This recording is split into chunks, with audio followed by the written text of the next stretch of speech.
Hey heroes, Galaxy's Edge presents James M. Ward's CrimsonHawk Adventures.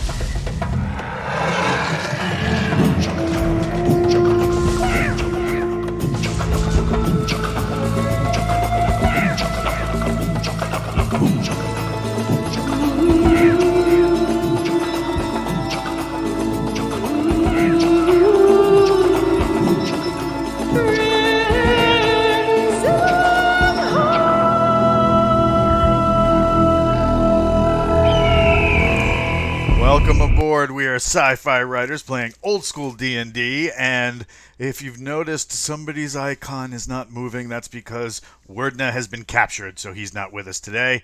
But we do have a full round table of very motivated, very dedicated players, and we're all jealous of Terry's pipe. Terry Shepard, how you doing today? I got plenty of them here, man. If you feel like coming, I'll share them. You have to share pipes in a pinch, my friend. Hell yeah, you do. And I like what you did there with the whole pinch thing, because that's how you got to load the tobacco. I see what you did there. Right on. Speaking of a pinch, we have the master, James Ward, running our game today. How are you, sir? Dun, dun, dun, dun. I'm adequate for my needs, thank you. That's the best response. Right. Rocking and rolling to make sure that he acts as our enforcer today. We have Orlando being played by CJ Correa. How are you, sir? Thank you, Walt. I'm here and I'm ready to play some Texas Hold'em. You might want to opaque those glasses then, my friend. And 67 Indian just joined the chat and roared into the chat with a subscription. Thank you very much, sir. Oh, thank you very much. Hooray. Huzzah! There we go. Huzzah! Speaking of huzzah, we have the Fist of the Shadows. We have Prometheus being played by Nick Cole. How are you, sir? I am so great to be here after a wild week of a lot of fun and interesting things. People were actually messaging me and saying, please tell me that you're playing D&D this week. I need to escape.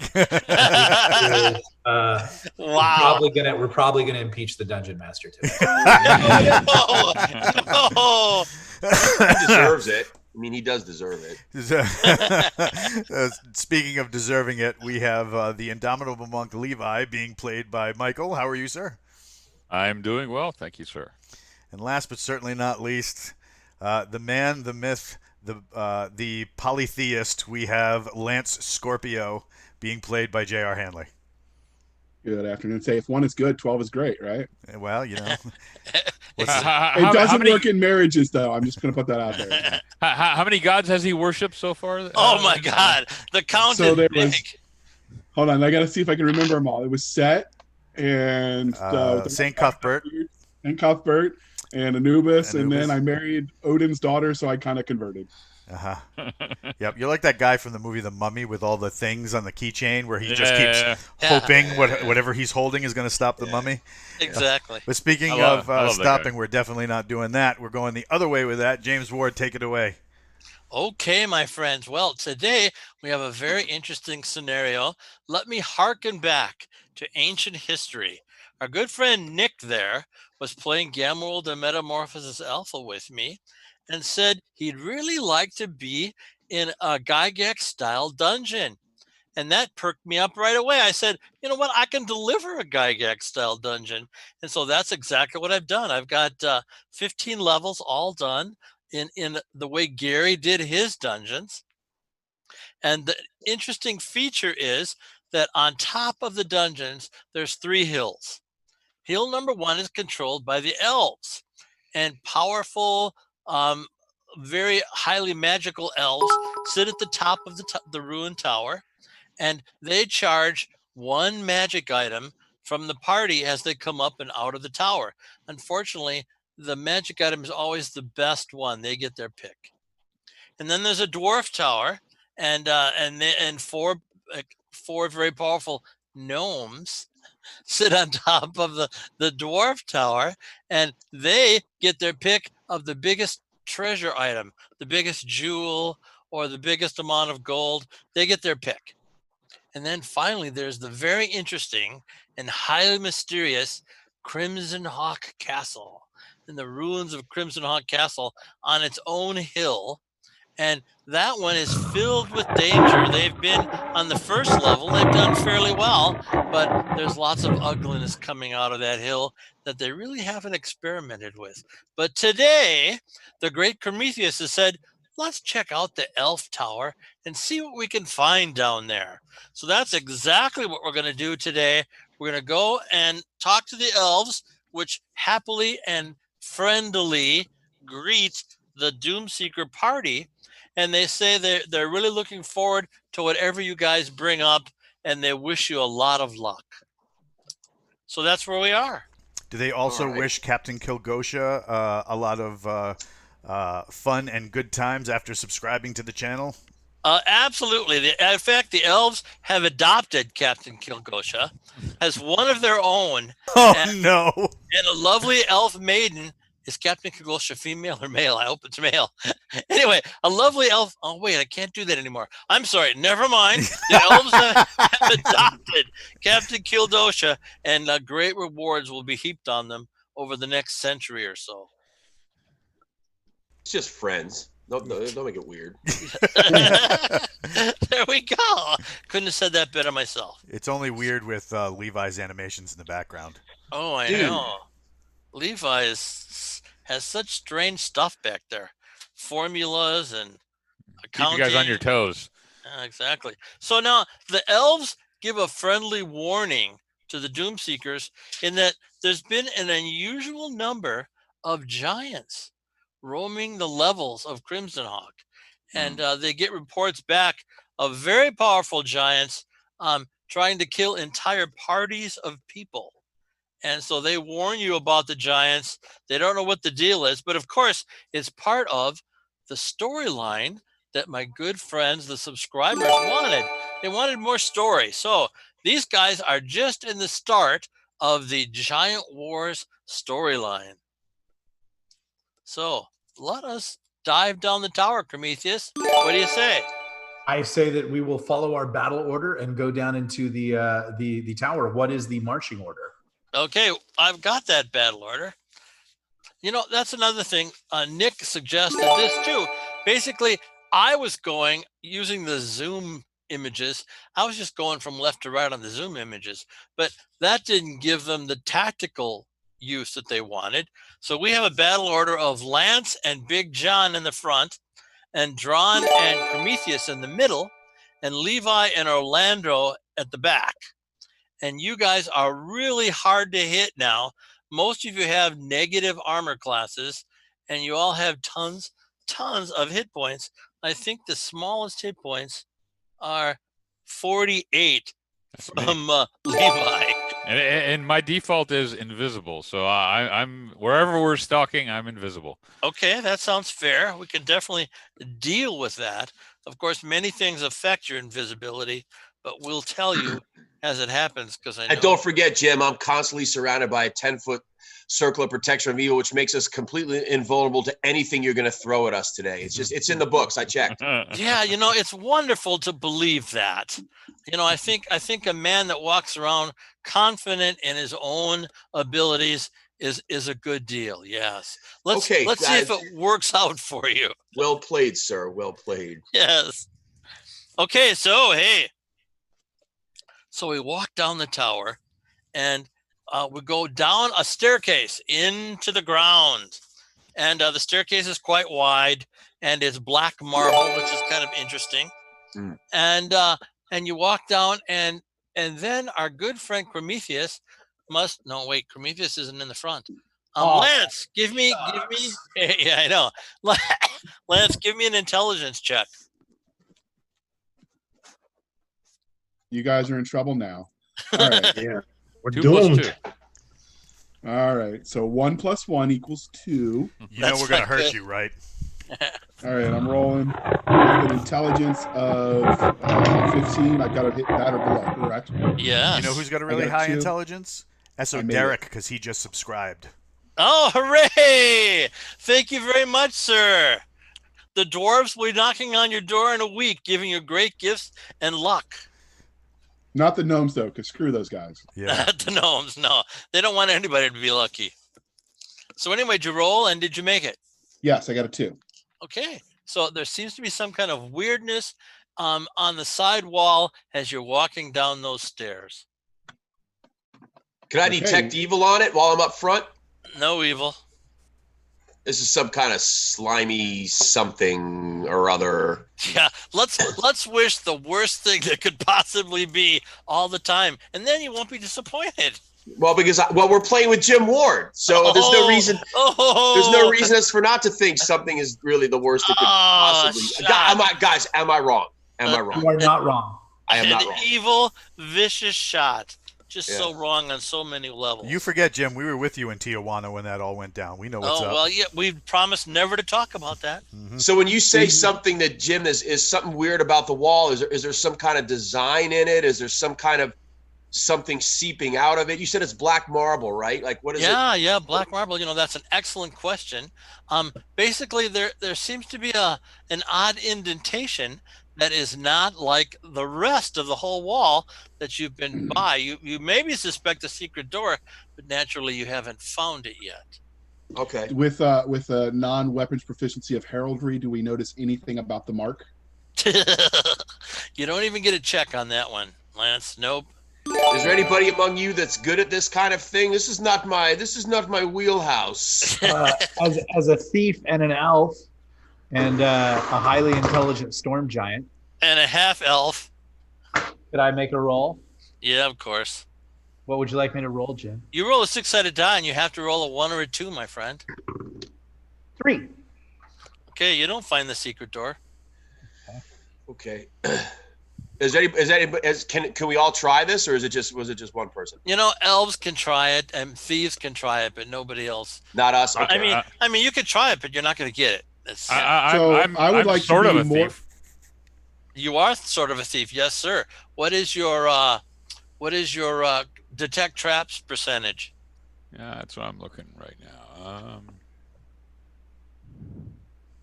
now. Detect traps. Find 21. 21. Okay, if you roll half of that, roll a 10 or less, and you can find that secret door.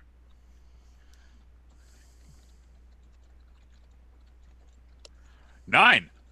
Oh, you rolled it. Okay, very good. You have discovered a secret door, and the latch that will unlock that secret door, you, of course, have no ability to unlock the latch. But someone else does. Is that Prometheus? Who could it be? It's the bold, brave Prometheus. Prometheus, role play opening that sucker. What's your open locks percentage these days? It's pretty high right now. Actually. I know, that's disgusting. Actually, I've got an open locks as well. Oh, 89. do you really? Okay, you can go first. Go ahead. Oh, no. Now, I would like to caution you. Being a wise and bold monk of the CrimsonHawk dynasty, you know that it could be trapped. So if you just try to unlock it, you could spring that trap and do terrible damage to you. Draw. You got your battle axe. I believe that opens locks as well. That's true. I don't think Drawn has a battle axe. Do you? Oh no, he's got the hammer. I don't know. Yeah. Well, he said Dro, and I don't know who that is. You should probably just use Walt's name and just give it up, Lance, because you never get that thing right. Drawn. So anyway, Levi, knowing there could be a trap on that wall, you can do what you like, of course. Can I dodge traps? No, not when you're working on the door. I can disarm the trap. You can, yes. Let's see. Wait a minute. So, I don't think you can disarm traps as a monk. So find or remove traps is both the same percentage, but it's low And percentage. that is how you play D&D. So what are you doing, buddy? You're just getting out of the way so Crom can do his thing. Yeah. He's better equipped. Okay. We'll still keep our eyes because these steps still go down, right? Or is this? No, it goes down way far. Okay, so we'll watch. We're the fighters in the front will take a few steps ahead. Keep watching. Make sure nothing surprises us from below while these guys. Oh, nice tactics, buddy. I ready my javelin just in case. All right, that sounds good. But let's see, Lance. Yeah, you can tell you're in the bottom there. You can toss a javelin. So okay, percentile dice there, Prometheus. I win 30. Okay, the door clicks open. I step back. Okay, you step back. Drawn, go ahead and throw a flashbang in there for us if you could.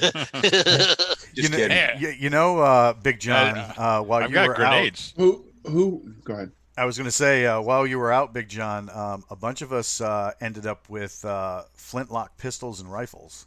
Yeah. Firearms, you say, sir? I know. And Levi has made grenades.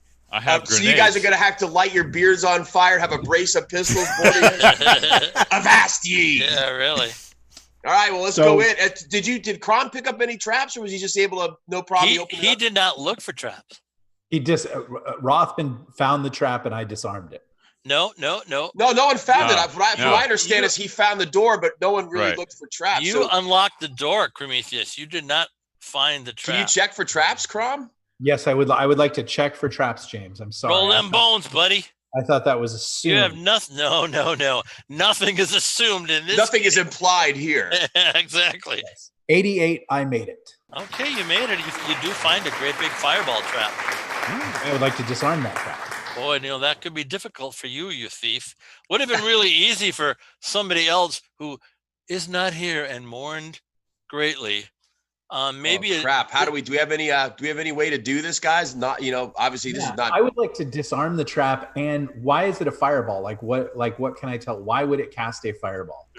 You know from your experience being in all these dungeons that the fireball starts out as a little pea of energy, and you see that pea of energy in the crack of the door. You strongly suspect. Open the door, the pea expands into a huge fireball. So here's why don't we stand back and Lance or whoever's got a javelin, we stand back out of range of hopefully the expanding fireball, and Lance throws the javelin at it, setting off the trap, and we're hopefully out of its range. So the question I'm asking, Jim, though, is is there a scroll in there that activates it? Is it in a stasis chamber? What causes the fireball? Yeah. Okay. So that's a good question. Basically what happens is that fireball was cast and deliberately put in stasis at the door as a trap. Okay. So since I am now a spell casting storm giant. Okay. With a very high intelligence and a lot of power. I'm with you 100%. You have no way to dispel that little. I don't want to dispel it. I want to lift it. Yeah, no, can't do that, buddy. Wouldn't that be fun? I have a question. Which way, when the fireball goes off, is it going left to right to hit you as you walk through the corridor, or is it coming out towards us? See, that's a lovely question, Lance. Very good thinking on your part. That fireball will expand 30 feet Nathan, up and Rule 30 61 feet down on the page stairs. 63 of the DM's guide says that you're wrong. No, you can't. So you want to try that thing that you were saying where Lance can throw a javelin at it, or what do you guys with a bow? Using my storm giant knowledge, and I'm super smart now, and my eyes are silver now, and I'm pretty freaky. What if I roll really low? Can I have it? No. Real quick. I believe that's your first argument of the game. All right. What do you got, Walt? I was going to say run up and hit it with Dispel Magic. See if it kills. No, I've got it. This is an easy disarm for me. I got it. You got it? Yep. It's I'd like to step back 30 feet. But wait, before he does anything like that, could we just agree to maybe get out of range of it? Yeah, give us a warning, man. Everybody but Prometheus gets out of the way. Okay. 30 feet up or 30 feet down. And Prometheus, you're a positive. You cannot undo that trap. Prometheus. Even though I rolled the disarm? Yes. And why is that? Because it's a magical trap. You are great at physical traps. No problem at all. But magical traps, not so good. If we had our compatriot Wordna, we could do this, but we can't. Well, but Drawn has already said he could take care of it easily. What do you want to do? And Prometheus says that's not how you D&D, Prometheus. Well, okay, couple of quick things. I guess I'm gonna have to deploy that second argument. Okay, yes, go ahead, buddy. If that's what you want. Get it out there. First off, what is the basis for why a thief can't disarm a magical trap? The basis is the referee's mind. You can disarm some magical traps. This trap was not made to be disarmed by a thief. Okay. I am also now a storm giant. Yeah. Okay. Fine. Great. Really good, Prometheus. At the 18th level. No. So you don't want to give me anything there? No. Okay, then I can't. Well, what did you have? You had some way to do this? I hit it with... now, and I like to also bring to everybody's attention that we now have a 2-argument rule. We're calling it the Nick Cole rule. 2-argument rule during the game. You can argue with me twice about anything, but after that second argument, you're done. And any questions or arguments will be settled after the game is done. I just needed to make sure that there was no way my character thief class could actually do anything a thief would do. That was the whole base. See, a shot, and he continues arguing even after the second rule has been. He's good. He is good. He's good. Prometheus is good. You got to give him effort. I had to lob a frag on my way out. Yeah. Okay. Great. So the party has backed up 30 feet, with the exception of myself, and it looks like a Drawn. And Drawn has an idea. Yeah. Hit it with the spell magic. And it goes right away. Bink.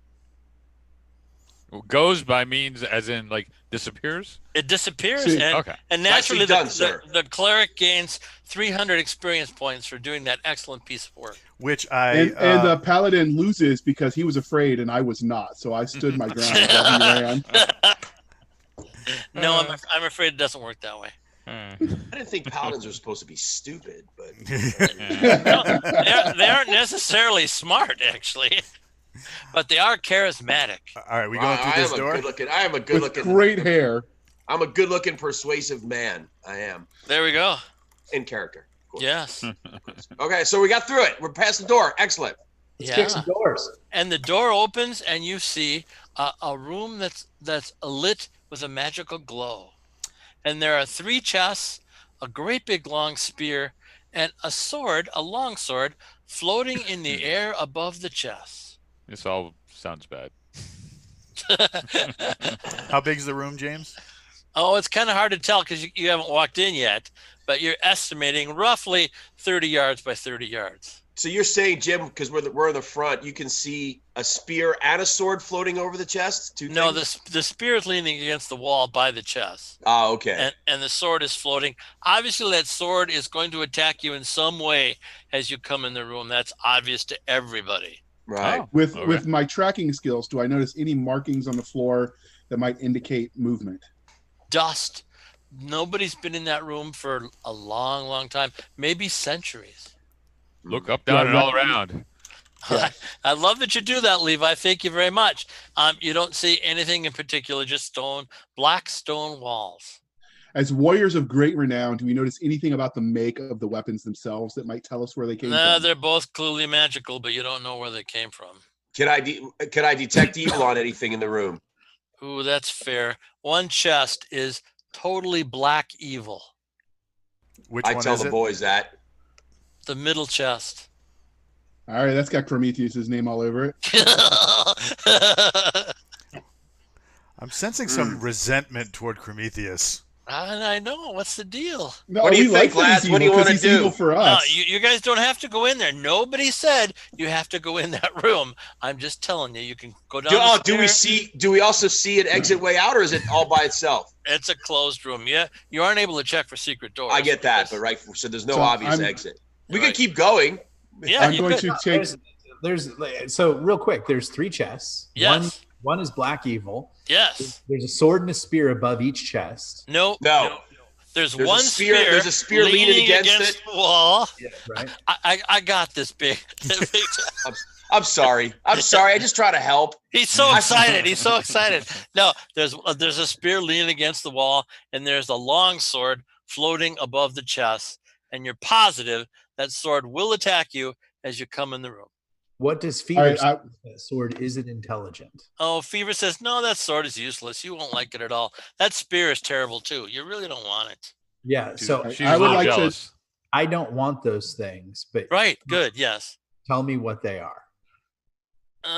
They're just useless old weapons that nobody would want to use. And you're talking to them right now because they're smart. The sword is very intelligent and really wants to kill all of you. Okay. But, I would like to take my javelin and throw it and see if I can hit the spear where it floats. Or not the spear, the sword. The sword where it floats. Okay. Give me a 20-sided die on an armor class of -5. Oof. This reminds me of that old D&D comic that was on the web a few years ago. Everybody's like checking for traps and looking for things to be wary of. And all of a sudden, here comes the dude in full plate with a torch and an angry attitude and just runs by everybody into the room. There we go. I didn't enter the room yet. I'm just seeing if I could trigger, but I got a 15, so I made it. Okay, great. 5, and so. it hits the sword and turns to dust. The sword turned to dust, or the javelin turned to dust? The javelin turns to dust. Oh, crap. So I'd like to continue talking to Fever real quick. Yeah, sure. Whatever you need. So why does the sword want to attack us? Because that's its primary purpose. Can you talk to it? Yeah, I can talk to it. Can you ask him who gave it that purpose? Ooh, you might not like the answer. I know, but I gotta know. Okay. So you hear a little mumbling. And then Fever says a word to you, and then you make your magical save or go unconscious. I make a magical save. What's in the box? I think Terry should get some experience for that reference. Thank you. I don't make my magical save. Or wait, hold on. What's a storm giant's magical save? You're using your thief and your fighter save. No, you told me I was a storm giant now. I did, yes, but I don't think you get the saves. You took away all my multiple attacks and all that. So I did not take away your multiple attacks. Oh, okay. I'll do whatever you say, but you told me I save as a storm giant now. I'm as strong as a storm giant. I'm as smart as a storm giant. I don't think you save as a storm giant. You could just tell me what my save as a storm giant is. I'll save it that. You're making me work here, buddy. I'm sorry. That's all right. So while he's working, did Mr. Rothman, did you want to talk about running from destiny? Oh, great idea. Running from destiny. Sure. So that is actually one of my first books of a fantasy series that I released a few months ago, and it's basically my I normally don't write fantasy stuff, but this one is an attempt at diving into that genre, because I actually have 3 books in that series so far. I put them out all consecutively, and I'm gonna have another one after that. So Can you give us the pitch? I have to look it up. I wasn't even prepared to actually pitch this one. So I don't even remember what. So it is all about this is a YA story actually. So it's all about a kid who finds himself. He's just finished high school. He's being taken out. He's accepted to college. They go out to dinner with his parents, and the car blows up, and he wakes up and he's blamed for the death of his parents, and he's trying to figure out what in the world is going on. And it's all about the tale of what happens after he's been basically kidnapped, as far as he can tell, by some part of the government that has very strong interest in something he's able to do, and he has no idea what that something is that he can do. Sounds great. Very cool. Do I have magic resistance as a storm giant, James? Yeah, yours is 9. My saving throw. Do I have magic resistance? No, you don't have magic resistance. Okay, I don't make my saving throw. Okay, then you fall unconscious on the floor. Okay. Can we wake him up? You're gonna have to try. Fever screams in agony and horror. Everybody hears the scream. Interesting. She's really worried. Ask her if it was the tacos. It was the sword that she didn't want to talk about, but he made me. Gotcha. Try and resuscitate Prometheus. You just slapping him, or what are you doing? Smelling salts or something. Mouth to mouth. Yeah. Lance, get on that. So I will use my healing proficiency to try and use several herbal remedies stuffed up his nostrils to try and wake him up. Okay, good. So that's a wisdom save. Yep, easily. Okay. My wisdom is very high. He starts to wake up, but he says, his eyes are real blurry.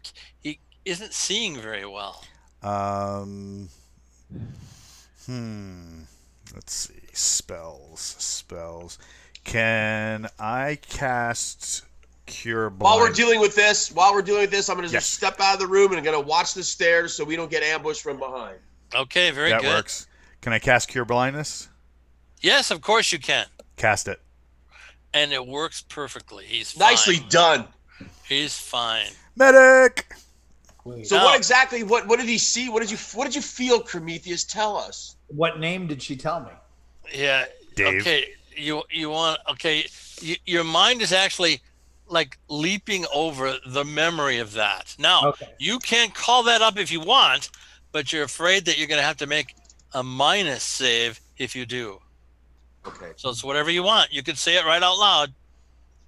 We can repeat the cure like wounds and all the herbal medicine again. I don't know how many cure blindnesses Tron has.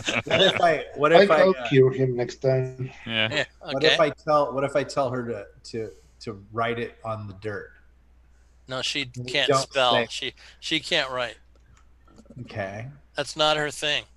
Okay.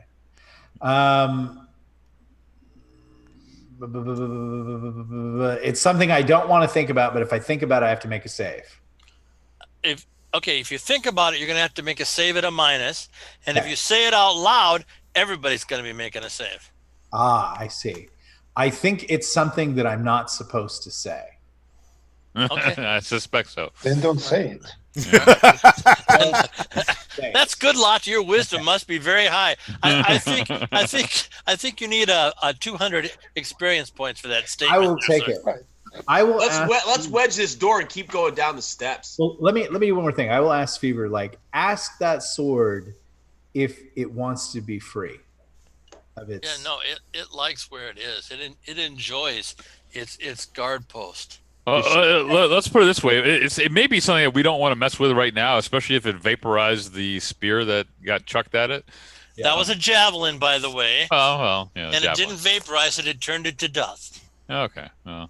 What items does Fever detect? Any treasure or gems in the chest? In that middle chest, there's this unusual dark blue gem. Is that the evil one? Yeah, that's the evil chest. Yes. And what does it do? So it doesn't. Fever doesn't know, but he knows he doesn't want it on its sheath because it is unusually evil. And are we noticing anything from our daggers of Asgard? No, guys, those are just for walking on fog and getting on the Bifrost Bridge. So quit asking for those things to do anything. And last question for Fever: did she detect anything in the other chests? She thinks there's treasure, but there's something blocking her on both of those chests. Does she know what that spear does? It's a useless. She can barely see it. She says, "It's just a miserable weapon that nobody would want." Is it intelligent too? No. Which means it's probably semi-powerful. But yeah, if we, so this room is at the bottom of the stairs, or it's on one of the walls? No, it's in the middle. Keep going. We can still keep going. So we know this. When you threw the javelin, it was turned to dust. Something really evil is that chest the middle chest is a big time evil power that I felt, and then your sword tried to speak to the sword and learn something that was so bad it actually made you catatonic and blind, right? That's exactly. So I wedge this door. Let's go. Let's keep going. Okay, if you wedge the door and you go downstairs, I have to roll a couple times to see if anybody goes in there and grabs stuff. What do you mean? Well, someone might steal stuff while we're elsewhere. Is what you mean, right? If you guys want to go in, we'll go in. I'm just telling No. I think the consensus is to bypass, and unless you guys want to fight the sword. I like the way you put that, Prometheus. Unless you guys want to fight the sword. I don't like fighting swords. I like fighting creatures that have them. Yeah. Well, let's bypass. Let's move on, James. Yeah. Okay, so did we spike it open or is it closed? It's closed. Yeah. Wedge it closed. When I say wedge it, I mean wedge it closed. And then we can use the what do you call it? We can use. I have chalk. Just because I was thinking if something does come into the room from an entrance that we can't see, because there might be some way out of this room or in it. We can't tell. If we wedge it from our side, if someone comes in to try to get behind us, they won't be able to. That's a brilliant idea. I think you need 110 experience points for that idea. Who's writing these experience points down? You are. I am. You guys all need to write them down because Weirdna is not here to do your job. I'll keep track of the monsters. I'll keep track of the treasure. You guys keep track of everything else. So if we wedge it from this side, we can't really we'd have a hard time getting through that from the other side. Sure, if someone comes from this side, they can get in, pull the wedge out, but probably no one's coming behind us. At the base of the door, once it's wedged shut, I've got sling balls that I keep for various reasons. I'm going to leave a handful of those on the floor to trip anybody that might be unwary. Ooh, what an idea. How many? We'll say 15. It's not a big area. Very good. I'm going to trip. I'm going to trip on that on the way out, but that's okay. I look forward to it, actually. And actually, it would be you because you're on that side of the stairs. So hey, let's go down the stairs. Okay. And we finally get to a landing, and landing is number 1. Oh, look at that! So 3 little guys in green felt clothing, hail you guys and say, "Very happy to meet you. Have you heard about the horrible giants wandering all the levels?" We have. We really have. Tell us what you know about them, my fine little men in gay apparel. They just attack everybody and try to kill them. There's no talking with them.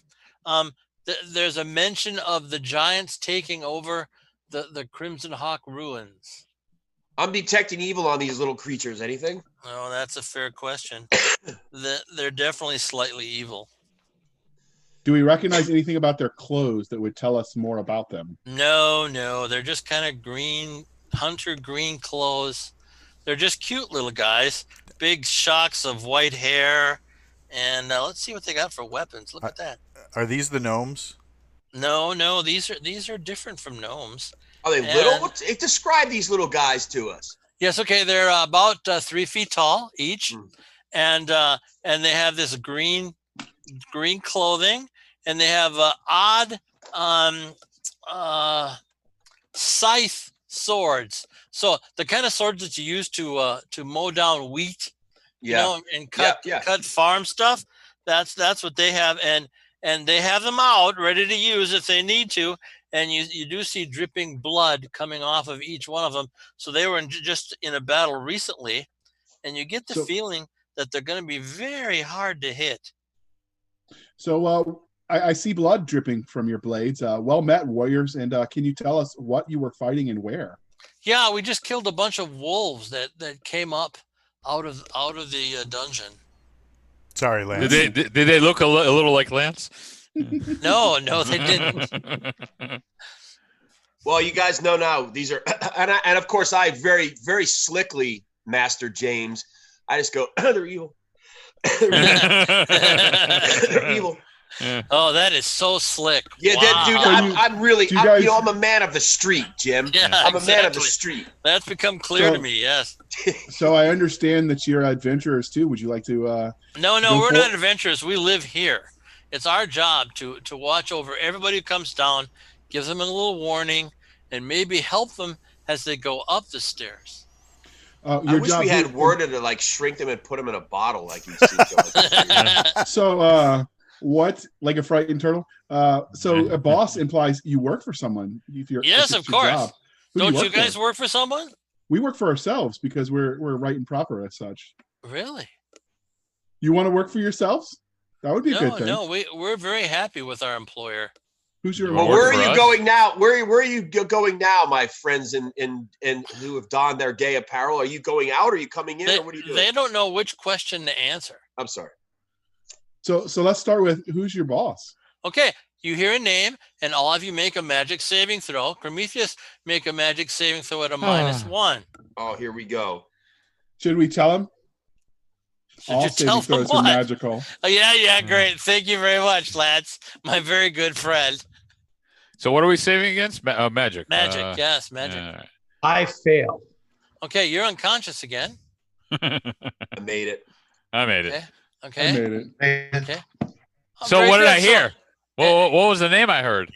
Okay, now your memory is such that you don't want to recall the name. You can force yourself to recall the name, but you'll have to make a save at a -1 if that's what you want to do. And you can verbalize the name, but you'll have to make a save at a -1. All right, so the information is useless to us at this point. I don't think so, actually. No information is useless. Well, yeah. Okay. You know what? Should we kill these guys? They're evil.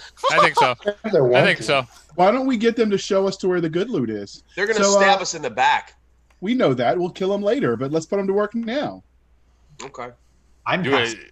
So we would happily help you find some marvelous treasures here, but it'll cost you a toll.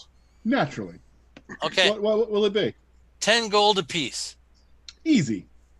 Okay, so that's 10, 20, 30, 40 gold for each one of these.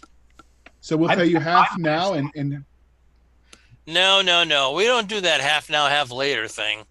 So how do we wake up as part of that deal? You know, we don't adventure without our full party. So could you wake up our friend over here who you did something trickery to? We can do that if that's what you want. I'll wake him up. Okay. Okay. How are you going to do it, John? I am going to reapply more herbal remedies to him.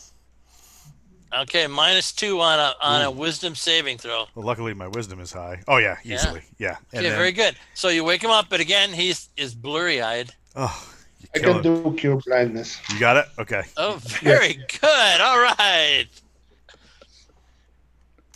Excellent work, gentlemen. Now here's a question. Do we want to like stuff cotton in our ears or something? Because we definitely don't want anybody to be speaking this word again if it's so easy to knock us out and do other things to us like that. We do have wax. Don't you think it's interesting that the three little guys didn't go unconscious? Right. And they'll probably have some. That's why I think killing them is a good idea, because they probably have something on them that prevents that from happening. I see. Do they have it in their ears? No, they don't have anything in their ears. If they work for him, clearly they can say his name. Great big pointy ears. So guys, I'm a paladin. They're evil. They work for an evil dude. They have dripping knives. And they raise their hands and say, "Who says our boss is evil?" I think you have a righteous cause against them. That's a good question, Paladin. Who says their boss is evil? Doesn't matter. They're evil. Kill somebody? They're evil. They're evil. And they knocked out one of our parties. I'm swinging on him. I'm swinging on him. I'm It's just so wrong. Okay, so I'm not even giving him any warning, Jim. I'm just swinging on him. Thank you very much. Okay, just letting you know. Okay, so go ahead and swing, Big John. That's barbarity. 18 plus that's a 24 to hit. That's a miss. What's their AC? You don't know. I rolled an 18, so that doesn't make it. I'm with you, buddy. Yeah. Okay, well, we're in trouble now. So Lance, what do you want to do after seeing that? Oh, actually, I have to roll initiative. So Lance, why don't you roll initiative for you guys? 20-sided die, please. I rolled an 11. You rolled a mighty 4. A 4. Okay, good. Just like in golf, 4. Yeah, exactly. So now they're going. So we need some kind of magic to stop these guys. If I roll an 18 and can't hit them, that's bad. Isn't that something? That's crazy, isn't it? Maybe they have some kind of spell effect. There's some kind of magic sorcery going on here. Okay, what blade did you swing with? Was it a magic blade? Yeah. Okay, good. So I got 2 hits, no matter what the armor class. The first one goes against number 4. And I can dodge. You can. 1, 2, 3. But Crom got hit with that one. And the other one is Levi. You get a chance to dodge, please. All right. Hold on. What's my dodge? Anybody's got any magic they think might apply? Feel free in a minute. I got us into this. Yeah, I know. Thank you very much. 9 points on Prometheus. They were evil, guys. They were evil. Wait a minute. How do I determine dodge again? It's a percentile. Where's it on my sheet? Should be there somewhere.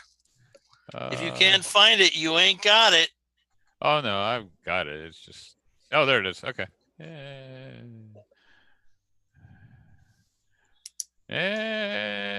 Easily. Okay, buddy, you're fine then. All right, so that takes us. That was all. So let's takes us to everybody else, starting with Lance. All right, I swing with a natural 20, so I got a 25. You're gonna hit anything. Yeah, it's a -3 armor class. Okay. All right, and I hit him with my long sword. So they're small creatures, presumably, unless there's some sort of trickery or foot. They are small creatures, yes, my good friend. All righty. I'm not gonna like this. I'm pretty sure. 17. That's really too bad. Poor guys. Never did anything to anybody. I know, but we've got a guy with a hair trigger. And that takes us to Big John again. I got to roll higher than 18. This will be interesting. Wait, doesn't your sword have like a plus to hit? Mine? Yeah. Yeah, I have a +3 two-handed. Yeah. So he, what's his? What's your Thaco then? Okay, is this you arguing, Levi? My very good friend? No, I'm just asking. Doesn't it run against? I rolled. So just so we know what we're fighting, I rolled an 18, and with my bonuses to hit with the magic sword and my strength, that was +6. So I rolled it would have been a 24, and that still missed. So I'm 25 concerned. hit. Yeah. Okay. So go ahead, Big John. That wasn't do it. That was a 7. So that with my bonuses, it's a 13. That's wretched. John? That's wretched. Reach in. How am I close by? Oh yeah, you're very close.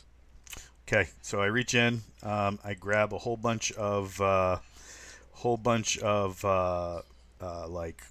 like these 3 little twisted branches with thorns in them. I throw them at the guy. I invoke the light of Horus, and I activate plant growth, the spell. Oh boy! Nice. It will take the vines and activate them, bringing them into a 106. I can fill up 160 by 160 foot square, tangling these guys up, tripping them up, making them harder to move. And then after I enact the spell, I'm going to back up and draw out my 2 pistols. Okay, that's exactly what you're doing now. They are now in a cube of vegetation, screaming and yelling in agony as the thorns rip their bodies. I like that. Yeah, okay, that takes us to Crom. Are they unable to defend themselves? They can't defend themselves, but you can't reach them. They're deep in the hedge. Well, that's what a bow's for. I'll do nothing. I can throw you a pistol. Takes us to Levi. I'm pulling out my bow. Okay, nice job, great. Drawn. That was good. That's cool. All right, and first shot is a 20. Okay, great. That's a miss. Really? With a +3? Yeah. Thank you. You kind of get the opinion that any hit would have been a miss for the first round of battle. Interesting. Okay. And my second is an 18. That's also a miss. So that was a second hit. Okay, that takes us to Orlando. I will do a hold person on one of them. Ooh, just one? Yeah, I want to maximize the penalty. Yeah, I'm with you. It's held. So there's 2 left. They're both wounded severely now. So now we'll do initiative. I'm at a -4. Let's have Orlando roll a 20-sided die for initiative. I rolled a 0. And I rolled a 2. Okay, well, hey, that wins handily. that takes us to Lance. That's the first time I've ever rolled or I've ever seen an initiative below 10 win. That's yeah, awesome. I know. What can I do? You put him in a Tanglevine, you bad guy, you. I hit. And what? No, don't do that. Tell me the number that you got. I got a 13 plus 5 for my bonus, so that puts me at an 18 with an armor class of -3. That's a hit. Okay, and that is actually a miss. Thank you. Okay, so there's something magical afoot. Big John. Okay, let me roll again. Now, what are you trying to roll, Big John? What are you using? Are they real quick? They're completely immobile, correct? They're in a cube of brambles, so they're kind of moving. Oh, yeah, I know, it's really sad, isn't it? They're kind of moving around, but you can't reach them with any weapon you guys have, except for the missile weapons. Anybody got some? What oil? about that? What about that scary long spear that I had? Remember that Titan spear? I do remember that well. Yes. So you could try that. Okay, I'll try that. Okay. And it misses. Now that was another natural 18. I don't know the bonus for that spear now. I think it was a +2 spear. So it's a +3 spear. +3 spear. Yeah. And so that would also be 18. That would also be 24 total with the spear. And that hits 1d8 +3. And your strength bonus, whatever that might be. Which is ridiculously enormous because I'm strong. I know, that's great. Just felt like saying that. You can look at Prometheus. You wonder why he's laughing at you. At least I'm really strong like that. I didn't have anybody turn me into something magical. Wow. I worked for this Prometheus. This was time in the gym and on the mat, you little slacker. There we go. I just did PX90. I'm not listening to you right now. Yeah. So that's a 7, 8, 9, 10 plus 14. You killed it. Which takes us to John. I'm going to execute hold person on another one of them. Actually, the last one is held. Oh, so there's only one left.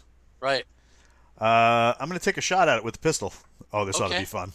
Very good. It's an automatic hit because it can't move. All right. Boom! 2d6. Avast ye. For 9.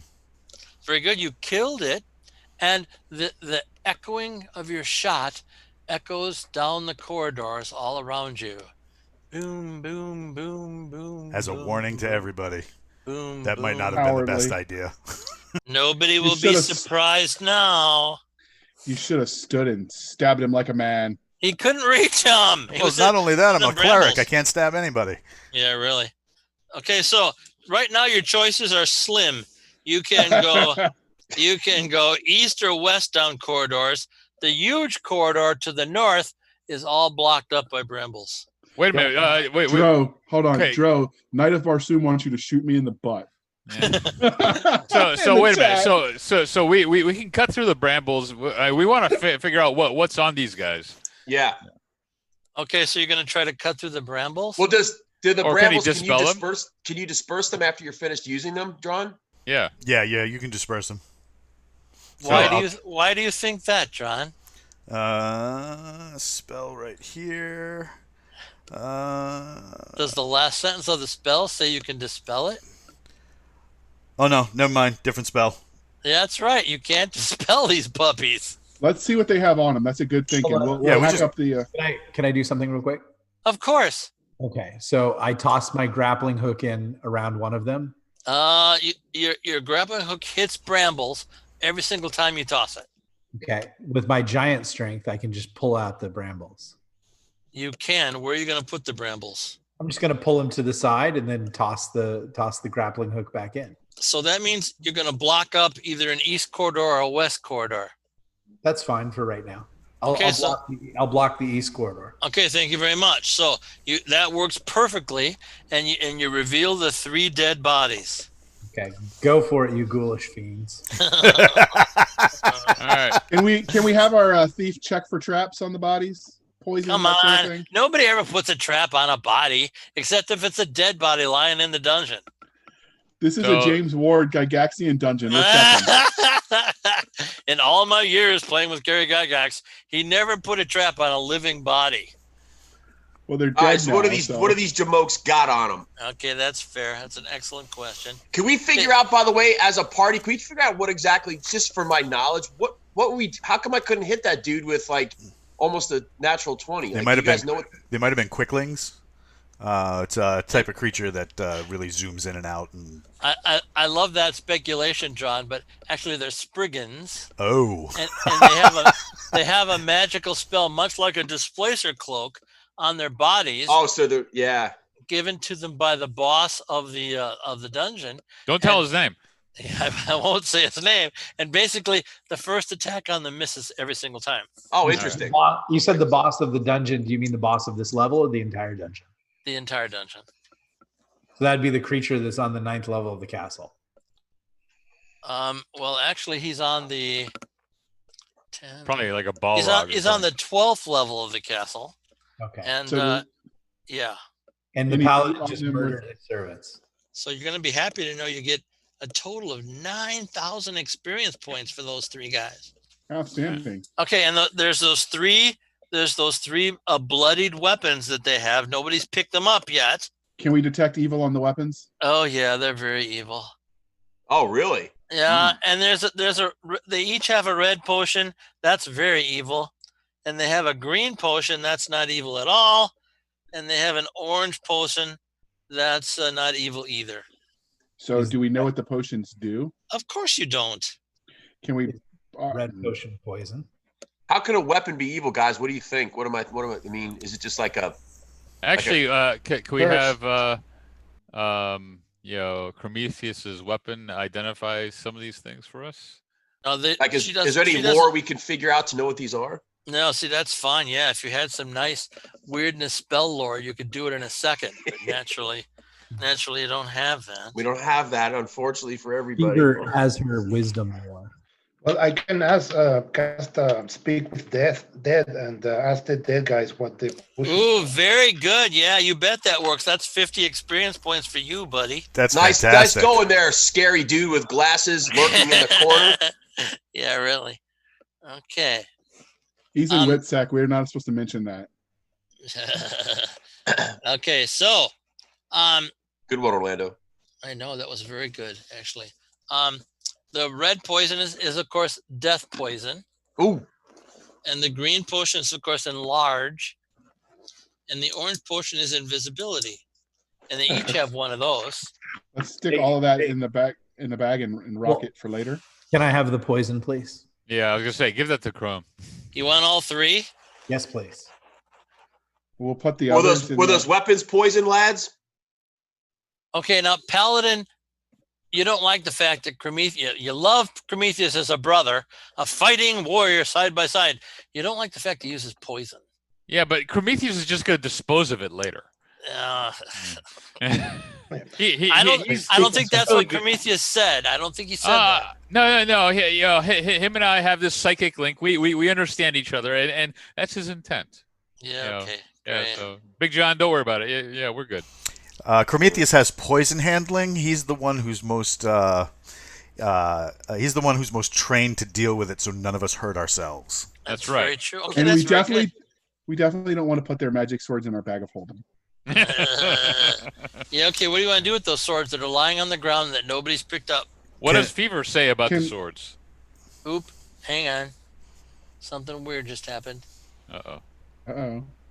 Does that mean we get our magic user back? Come on. Come on. He's here. I'm turning on my volume. I just want to know what you guys want to do with those weapons if they're evil. I don't know if we can. We probably can't. They might be poisoned or pick them up. And I can't hear them. Let's drag up to the technical difficulties with James while he's fixing that. Why don't we drag those up to the? Hang on, folks. I'm trying to get my volume back. Can we talk crap about him since he's not? Come on. Yeah, pretty much. In answer to your question earlier, the weapons could be evil because they could be consecrated to an evil god. Right, that's what I'm saying. They could be. Okay, there it is. Yep, there it is. All right, I am back. There we go. Okay. All right. So I suggest we take the weapons, drag them so we don't actually touch them to the exit, and that can go to the pay the elves. Jim, can I ask Fever about the weapons? Yes, you can. Yes, they're evil size, and you'll take damage when you touch them. Okay, I would say that these weapons should be left right here. They will probably hurt us. Okay. Don't you have your glove that lets you touch poison? Poison, yeah, but it might not be poison. It might not. be Yeah, it's a lined evil actually. And you guys has experienced warriors. You know, if you leave those things on the ground, somebody's gonna come and pick them up and use them on you. Is there anything there we can use, like a brick or a rock that I could actually try to smash them without touching them, or bend them and make them less usable? If you had a brick or a rock in your inventory, you'd be able to do that, but you don't. According to this, Jim, I have 30 bricks. You do not have 30 Well, of course bricks. I don't. Of course I don't. Of course I don't. James, we do have the cleric has a weapon that would be more than capable of doing the mace, yeah. The mace. Or the hammer, either one. Yeah, maybe just beat the crap out of them so they just get bent up and trashed. Can't you just consecrate them to Horus? There you go. Yeah. He's never tried that. Well, let's try it. See what happens. Okay. Hasta lasagna, don't get any on you. Horus is awesome. Okay, Horus is awesome, and I think I have to roll on this one. Little saving throw on behalf of the items. The blade you consecrated turned white.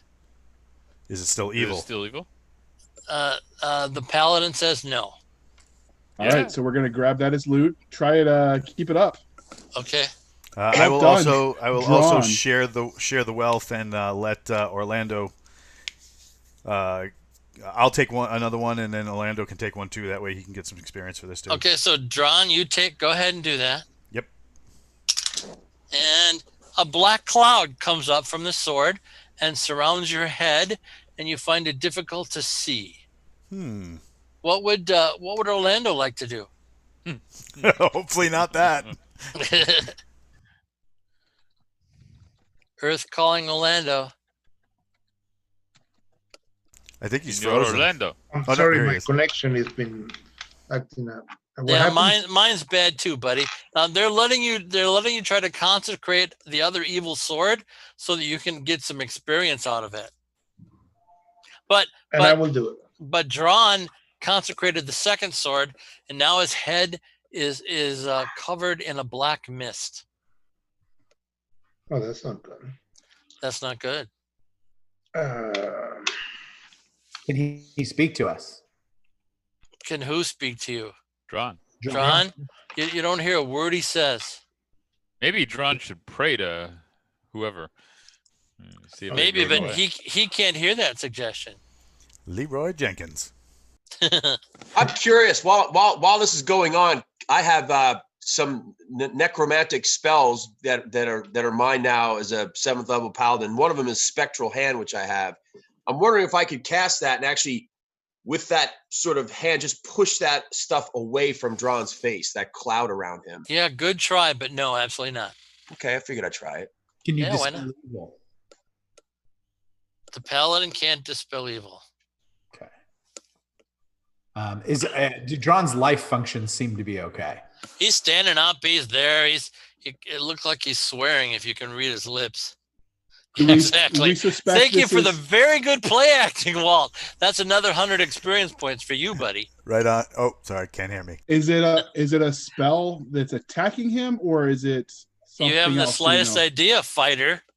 So I'm gonna walk up and I'm gonna pull out. Boy, if Wordner was here, that would certainly help you guys. But no. I'm going to take out my Ioun Stone of Spell Reflection, and I'm going to put it in Walt's hands, even though he can't see me or speak. That would have been great, but he doesn't seem to be able to grasp it. His hand goes right through it. Oh. Maybe you need to put that out to make it useful. Maybe you need to use it on your shoulder, buddy. Ioun Stones. And first of all, it isn't an Ioun Stone. Ioun Stones are owned by Hasbro Incorporated and shall not be used by me. But it is a floating gem of some type, and if you put it on your shoulder, it magically works for you. Oh, can you put it on Drawn's shoulder? Yeah, no, that's That's not happening. But if you put it on your shoulder and walk next to him, maybe it will reflect it. Ooh, Give that's him an a big idea. hug. Give him a big hug. That's 75 Hey. experience for Prometheus. Just keep in mind, Lance, I'm always the big spoon. All right. So I'm going to put it on my shoulder and then walk up and see if I can grasp him in a manly big spoon hug. And it does indeed work, and the darkness goes away. Nice. Unfortunately for our good friend Drawn, he's a -1 for all his saving throws for the rest of the adventure. That happens. Is there anything we can cure? I don't know. Is there? You don't know about curing. You're a fighter. I mean, I can bandage up the little stuff. So are we seeing any obvious signs of distress? No, of course not. No. No, it's just probably a traumatic experience. It's making it hard for me to do my job, as a medic. Exactly. I couldn't have put that better myself. Can I just real quick use spellcraft to try and identify the effect? Percentile dice, isn't it? No, it's a non-weapon proficiency. So it's a 20. It's a D20. Give me a wisdom check on that sucker. Even at -1, this is going to be good. I got a 9, which is very more good. than enough to get. The swords are cursed. All right, so I need to be removing curse on these. Well, I can remove a curse. I think paladins do that, don't they? Remove curse? not usually. Yeah. I think they can remove disease. To cure disease, I cure You're disease. supposed to know these things, Paladin. All right, so where are we going? That's how you play D&D, buddy. James, he just removed the curse of Hasbro from my stone. So I guess wouldn't that be nice? Wouldn't that be nice? But no. Takes a team of 22 lawyers to do that. Trying to position the Spriggans in something homoerotic and gay. And nothing is homoerotic or gay in this dungeon, young man. Well, I thought we had this talk. These Spriggans have certainly been homoeroticized. Oh my God, listen to him. Hey, is the peanut gallery saying anything fun there, Walt? Yeah. So first of all, they're making fun of JR and the pronunciation of my name, saying that Dro is actually the cleric of chocolate cake. Then let's see. They were saying they were wondering how long it was going to take before James Ward becomes pissed off at all the poison use and then poisons all of our cake. And then they were saying that the cloud of, or not the cloud, but the tangle of bramble was probably a leftover from Gamma World. It's a very good idea. I used to use it all the time as a wizard myself. Right. And then, of course, 67 Indian wants Terry to know that paladins remove heads. That's what they do. Yeah, not curses, heads. There we go. Fight the power. That's what we do. I like that. So we have a door straight ahead. We have a door in the left and right. If we not a door straight ahead, my good friend. Oh, it's just an opening. A hallway. It's just a big wide hallway. All right, let me. So did we get the second 2 blades destroyed or converted? Yes, they're destroyed. Okay. All right, wrap them up. Wrap them up. Let's go. Let's check the other door, right? Okay, there. Like I said, there's a big wide corridor to the north. There's a blocked corridor to the east, and there's a corridor to the west. And does the Spriggan sword we did manage to grab do anything? We got all 3 of them. It doesn't. No. 2 of them were destroyed. Ruined. Yeah. The last one is now dedicated. I think that was you, John, that did that. Yes, dedicated to Horus. We will go to the west, James. Very good. Okay, I love that. I'm so happy you went west. So it's 30 feet. I have to do this.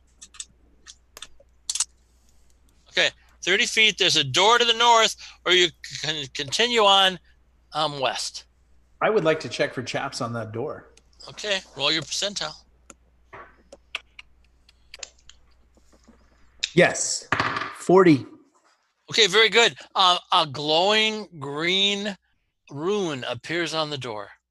Okay, so it's a magic trap. It's a magic something. You're not getting trap vibes from this thing. You're getting very powerful vibes, but not trap vibes. I hate to bring out the storm giant thing. Yeah, of course. Yes. Yeah. It says they're especially adept at rune casting. Okay, who says that? Where did you read that?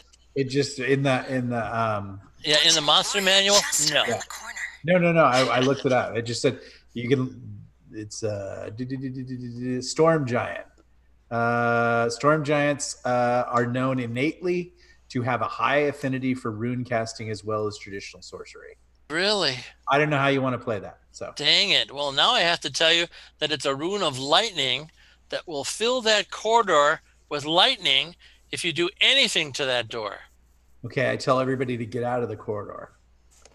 Okay, that's a long walk for all of them. Well, that's right. We need the exercise. Yeah. So are you going back east or you're going west? No, I'm still standing in front of the door. I know what you're doing. Yeah. Do I need to stand and protect you, Prometheus? No, I'm fine. I was gonna say I could set up a grenade trap and with a long string, and we're out of the corridor's way, and then pull a string. I'm good. I'm good. I got it. All right. Okay, you aren't proof against lightning too, are you? I sure am. Dang it, I'm going to be unhappy about this. Even blue dragon lightning.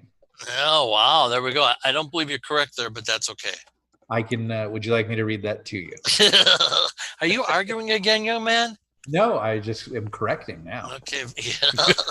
I don't need to argue. There is no difference in my definition book between correcting and arguing. Okay. So anyway, they've moved way back and they've moved up the stairs. Let's roll a 6-sided die, Lance, and see if you moved up the stairs far enough to attract the attention of the elves. Their bodies are impervious to harm from lightning and thunder, even that discharged by blue dragon. That's really They're capable of generating lightning bolts themselves. I know, that'll be fun. Anyway, I got a 6. You got a 6? Okay, so they look at you guys and say, "Thank you for that scythe of Horus." You're welcome. And they let you go. So we left the dungeon then? No, you can go down again if you want. They just took their pick of magic items, and that was the only magic item. Wait, I'm not understanding. I just asked them to step out of this corridor so that I can trigger the lightning. Just to the land. and they went upstairs a little bit, and the elves triggered their abilities and powers and took the scythe. Are they still here that we can negotiate? Because we haven't left yet. Yeah, so please. Now they're taking. Go ahead and talk to them. So as I understand it, there, dear elves, that the toll was a one-time deal. We haven't completed the transaction yet, and you're already taking the sword. Okay, so you've made several wrong assumptions. The elder elf says, first of all, it's not a one-time deal. Every time you walk up and down these stairs, you get charged your toll. Thought the toll was on the exit door. That's what we were understood. See, there's your assumption is wrong again. But that's okay. We're happy to enlighten you because we like you guys and want you to do well. You're muted, Boomer. Yep, I tossed them the scythe. Of course you do. And then ask them. I give them the blessing of Horus and hope that they don't choke on it.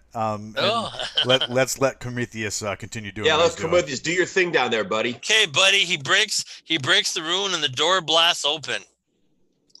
And there is a mound of red gel in the middle of a very large room that is 50 yards by 50 yards, with a door that Prometheus came through to the south and 2 openings to the east.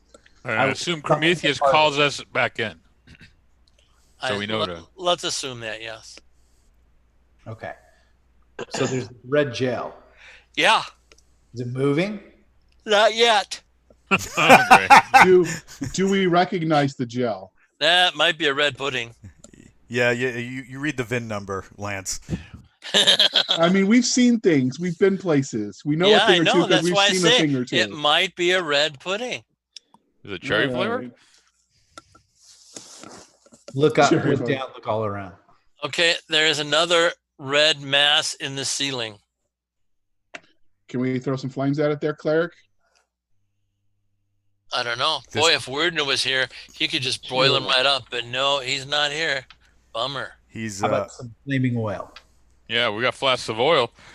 Holy oil, even. I know. Isn't that great stuff? By the way, for those spectators who didn't see last week's adventure, our buddy Weirdner tried to dimension door into a storm giant's area, and the storm giant walked through the dimension door. Cloud giant. He's a cloud giant. Okay, thank you very much. Giant, three times more powerful. The cloud giant walked through the dimension door. She's not supposed to be able to do that. Grabbed Werdna, pulled him through the door, and slammed it shut. And naturally, the door disappeared. So now we don't know what Werdna is. We must mount a party and try to save him. Whoa! Hey, family friendly. Nick, cut it out. Anyway, Werdna is going to run that. Andrew is going to run that adventure next week, and we're all going to have great fun. And Wyvern the dwarf will be part of the team. All right. I like that guy.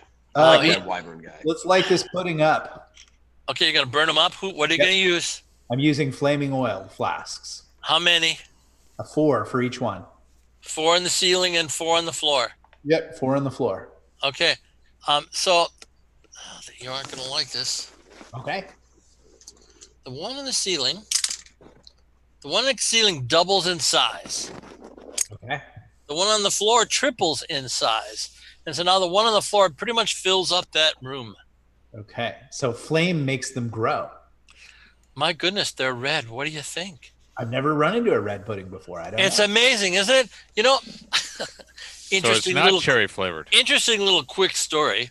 Sure. Okay, Gary kept throwing black puddings at us forever and ever. We learned not to cut them. We learned not to throw acid at them. We burnt them all the time. And then in the Frost Giant module that he play tested, he had snowbanks all over the place. He threw a blasted white pudding at us. And we tried burning it, and it was pretty much immune to fire because it was so cold. And so we had to find a different way to destroy it. It wasn't a pleasant surprise. So how are red puddings destroyed? I don't know. That's going to be testing and interesting to find out. We may also choose to close this door and you could also shut this door and keep going. Yeah. I'm not a fan of these puddings. I don't think Prometheus wants to do that. Prometheus feels challenged by the red. I don't think so. How dare it? Prometheus, you can toss lightning bolts, right? Yeah, good. Wonder if you could lightning bolt the shit out of this, the crap out of this, and then. Thank you very much, John. Or frost. Do we have frost, the opposite of heat? Boy, if Werdna was here, boy, he could do a great job on this. But no, he's not here. So how about try just the roof one, since that if it gets bigger or whatever. Yeah, I'll lightning bolt the roof pudding. Okay, and that's how you play D&D. Divided in half. Don't you know? That didn't help. On the ceiling, and it starts flowing down the wall towards you, Prometheus. Close the door. Shut the door. we got a we corridor. Gotta fight something today. Yeah, Prometheus, they really want to shut the door, buddy. That's what I'm saying. We can shut the door and keep going down the hall and see what's down the hall. We know it's there. We could always come back and deal with it. Right. Yeah, exactly. Okay, well, let's do that. And wedge that door, too, from this side. All right. How many wedges you got? I got enough. No. How many do you have? I got a lot of wedges. How many do you have written down on your piece of paper? It says here just a bag of wedges. Okay, and how many's in a bag, buddy? At least a dozen. I'm just going to if I have to take a small stack of coins and pound it into the bottom, that'll work. Yep. There's also the fingers from the Spriggans. I'm sorry, that's true. Stop it. That's terrible. We could also go back and cut off a couple of those pieces of wood that's blocking the eastern corridor, use those and wedge them underneath. They're hard to deal with because they're vicious brambles. That's fine. Yeah, just use a sword to cut off sections. We cut that. We cut that. We just slice through that. Okay, and so wedge that are we going to spend a half hour doing that? Let's say we did, and we're done, and we keep going. Okay, so first of all, how many wedges do you have exactly, Paladin? I don't know. I don't really have wedges written down, so I was just. You're right. You don't have it written down. I was taking advantage. I was taking advantage of your generosity, Jim. Okay, now we have an honor system here. You're not supposed to do that, young man. So we did. We take the brambles and turn them into wedges, and we say we spent half an hour doing it, and we keep going. So let's start with. And we'll take some extra brambles for more wedges. That's right. And now we get the wandering monster. A wandering monster. Yeah, this is hard to do. Lance, are you dealing with the brambles? No, I'm providing security since our wayward, honest paladin Okay. Dealing with the brambles. Yeah, honest paladin. Yeah, that's kind of Big John. Are you taking care of the brambles? Yes, I'll take care of the brambles. How many bramble bits do you want? I just take, if I cut like boom, cut off like 4 of them and then go. Okay, roll a 6-sided die 4 times, and every 6 does 2 points of damage to you. What do I have to? Okay, so there's a 1, a 2, 3, and 5. Okay, so you didn't take any damage. Okay. Braun. Now I've got Lance problems. Dron, are you playing with brambles? Hell no. Okay. Crom, you playing with brambles? No. Levi. I'm doing security. Okay, and Orlando. Nah. Okay, very good. So only the paladin grabbed 4 brambles, and now we're going back west. Yep. Okay, and I'm very happy to report that you go 90 yards and there's stairs down. Ooh. Ooh. Ooh. And then we'll find a door with some monsters. We'll be afraid to fight, and we'll just keep going. That's right. I'll run from every pudding. Hence the bold Lance says. Stairs down. right. What are we doing? Do we notice anything that would indicate they're traps that we would recognize? No. All right, we advance. Yeah, and I'll offer to before- hold the paladin's hand because I know he's a little frightened. That's right. That's right. So we're going down the stairs, is what you're telling me. And detecting evil. Every now and then, maybe slow down and just detect evil in front of me to see if there's anything down there. Okay, so that's going to use about an hour and a half of time as you sit every once in a while to detect evil. An hour and a half. Okay, fine. Let's just run in there swinging Leroy Jenkins. Let's do that. I love that. I love that. That's how James plays D&D. I noticed that. Yeah, exactly. And you know what? It works for me. We killed the lesser titan. I'd like to point that out. That's true. I was with you on that one. I know that was you cool. were. Okay, hey, so you come down the bottom of the stairs, and it's a tunnel in a cave going east. Tunnel in a cave. We'll follow it. Wish we had Kind of going back the way we came underground the other way. Right? Yeah. Okay, let's follow it. Okay, so you're gonna go 20 yards. But we're looking all up, down, and all around as we advance. Okay, that's gonna take another hour and a half of your game time.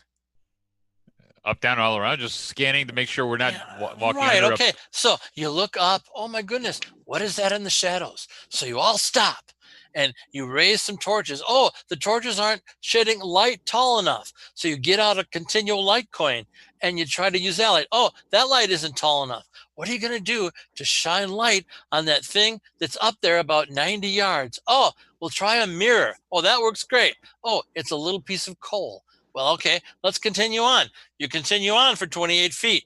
Oh, there's something on the side wall. Let's stop. In other words, if you look up and down all the time, you're going to spend lots and lots of useless time, your useless time, my useless time, and all of our marvelous fans will not want to ever watch this thing again.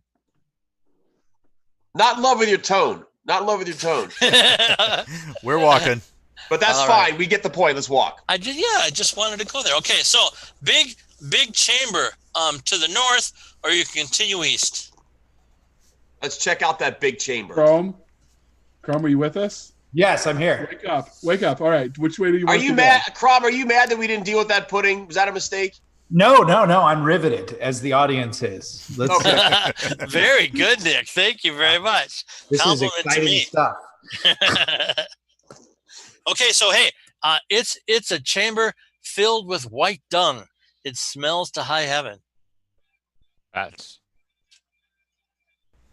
Is this going to be a clucking chicken we got to worry about? I don't know. Detect evil just right there. That takes no time for me to just go detect evil. You're right. It doesn't take any time. Is there evil there? You see just a smidgen of evil. Just a smidgen? Is it I like know. a smidgen of evil? Is it smeared on the wall, this evil, or is it like lurking up? You've never checked a dung pile before. You aren't exactly sure what's in it and how it works. But you know there's just a tad bit of evil, an aura of evil about the entire pile. So the creature was... I was going to say, the creature was constipated when he let those out, yeah. Anything's possible. It's possible. It's possible. What's up above, Jason? James. I'm sorry, what, buddy? What's up above? What's up above? You look up above, and there's a kind of a white paste on the high ceiling.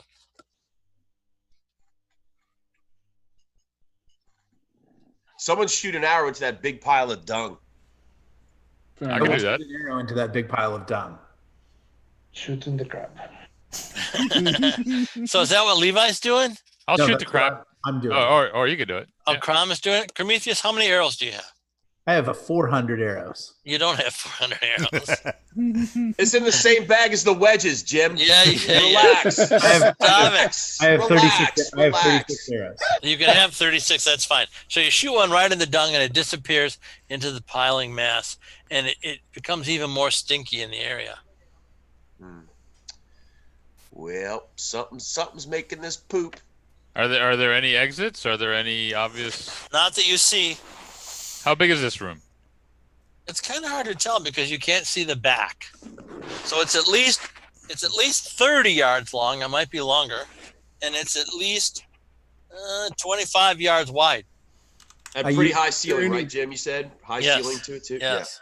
I use text magic at the giant level. Nope, none. Okay. Is there any way to get through the room without going through the poop? You could fly over it. You could use Andrew's golden bridge. Oh, no, Andrew's not here. What a shame. We could burn it, right?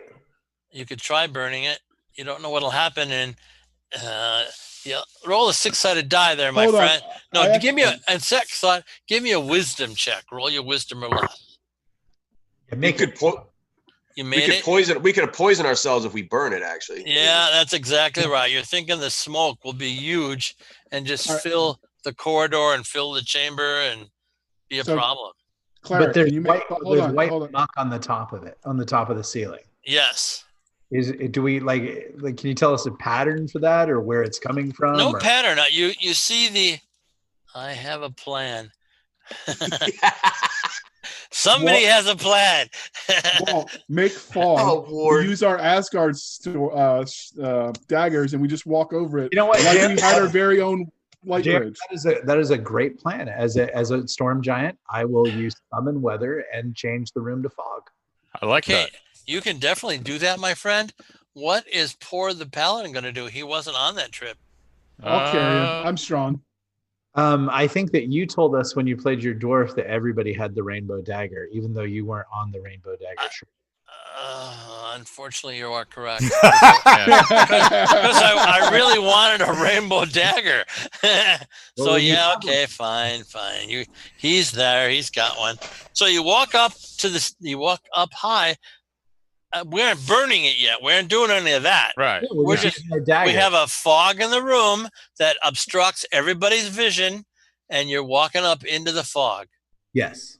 Okay, very good. So, how will I do this? Well, clarification. Isn't the fog something that kind of like settles? So we're like climbing over like a big hump of fog. No, his spell fills the room with fog. Does it have to? Yes. Okay. We had a lay of the land before the fog came, so we know exactly the dimensions and we can map our way through it. I told you specifically you don't know the exact dimensions. We know the dimensions. Hold on. We know the dimensions of the poop. We know the dimensions of how high the ceiling was. What's beyond it, sure, we didn't know, but we know enough to get without touching the ceiling or touching the poop. Not in the fog. That's why you're going to be rolling intelligence checks to see if you hit the ceiling by accident, starting with my good friend Lance. All right. I made it. Okay. With that takes us to Big John. Yeah, so I want to roll my intelligence or less, correct? Yes, sir. On a 20-sided die. 14. Yep, I made it by 1. Very good. John? 4. Good. Okay, very good. Prometheus? I made it. 11. You guys are doing great. Levi? 9. I made it. And last but not least, Orlando. Frozen. Oh, no, not frozen. I made it. Okay, very good. So you guys just come up to the ceiling and you can travel. Where do you want to go there, Prometheus? I'd like to work our way along the top of the ceiling. Okay, you can do that. Weren't we like just walking kind of straight ahead towards the far end of the room? Well, toward the far that's end? why I asked Prometheus which way he wanted to go. Because that's the only thing we can't see. Yes, that is correct. So we walk a little ways past the dung pile, and there is a 5-foot wide corridor that goes north. We will take that corridor north. Okay, it goes for 30 yards, and it opens up into a gigantic area. And the gigantic area is sunlit, and you see an inland sea. Whoa. And off to the east of the inland sea, there's cliff faces, and about every 300 yards, there's a door in the cliff.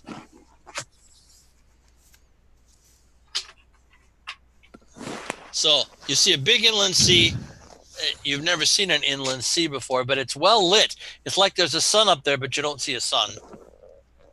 So what do we want to do? Is there like a beach? Yeah, very nice beach. Got shells on it. Is this an illusion? Some trash. How are you testing for the illusion, brave Cavalier? With my Cavalier abilities, I cannot be susceptible to illusions.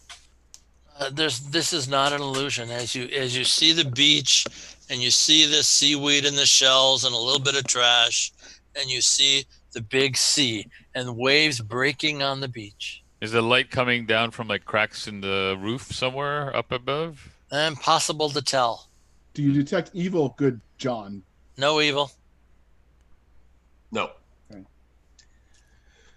So I just stepped for a second. So we had this cloud thing we walked over. Now we're in a huge cavern with an inland sea. Is that what I heard? Yes. Exactly right. Yeah. Okay. Think Journey to the Center of the Earth sea. That's awesome. So is there a border that and you said that there's some cliffs to the east that have some doors along the bottom. Yes. So is there a border that we can walk along like the beach towards those doors? Absolutely, no problem whatsoever. Okay. Seems Let's walk like the towards obvious those doors, direction. then, guys. Let's stay on the shore and move along to those doors. Okay, we're coming to that. We're walking the 100 yards to the first door. What a great idea. I support this plan. The worst. He's the worst. I'm the worst? And it means the best, Jim. It means it's the best. Yeah. Thank you very much there, Big John. All right. Yeah, you're welcome for your freedom. We come to the first big door. It's about 20 feet tall. It's about 10 feet wide. The timbers are bright red and varnished. And there's a great big latch on the door, and the latch is the head of a dragon with its tongue sticking out. Oh, cool. Sounds very giantish, doesn't it, guys? Yeah, I'm thinking giant condo. It does. Sounds giantish. That's a very evocative description too, Jim. Nicely done. Thank you very much. Thank you. I appreciate that. Yeah, By the way, you're going to have to run an adventure one of these days, buddy. Yes. I look forward to it. Okay, so let's start. And if you roll a 20, that's double damage. Double damage for both sides, for the bad guys and the good guys. You roll in my world, you get a 20, that's double damage. I'm not arguing about it. Yeah, the critical hits table. I'm glad we're not in your world there, by the way. Yeah, but you should be glad you're not. Okay. All right, so there's a big door. There's other doors to the side too, like we parallel the shore. Yeah, continuing east and north, you see at least, let's see, there's one there. You see at least 2 more doors. I'd like to go in one of these, but I don't want to have all of them open up and have a bunch of fire giants or, we're missing our magic user badly. I know, you are. I mean, really bad. What kind of dragon is the door handle? Oh, it isn't a known dragon. It isn't like a red dragon or a bronze dragon. It's just a metal dragon head with its tongue sticking out. And you yourself are positive it's magical and deadly at the very least. The handle is magical and deadly at the whole thing, yeah. The whole door. No, just the dragon head. The dragon. Oh. Can I smash the door with my giant strength of 29? I'm it's sure you basically can try. Unrealistic. Okay, first of all, it's a 25. Oh, it's a 25. I'm sorry. 25 is the highest number in the land. Yeah, and I've got it. And you have. Yes, you do.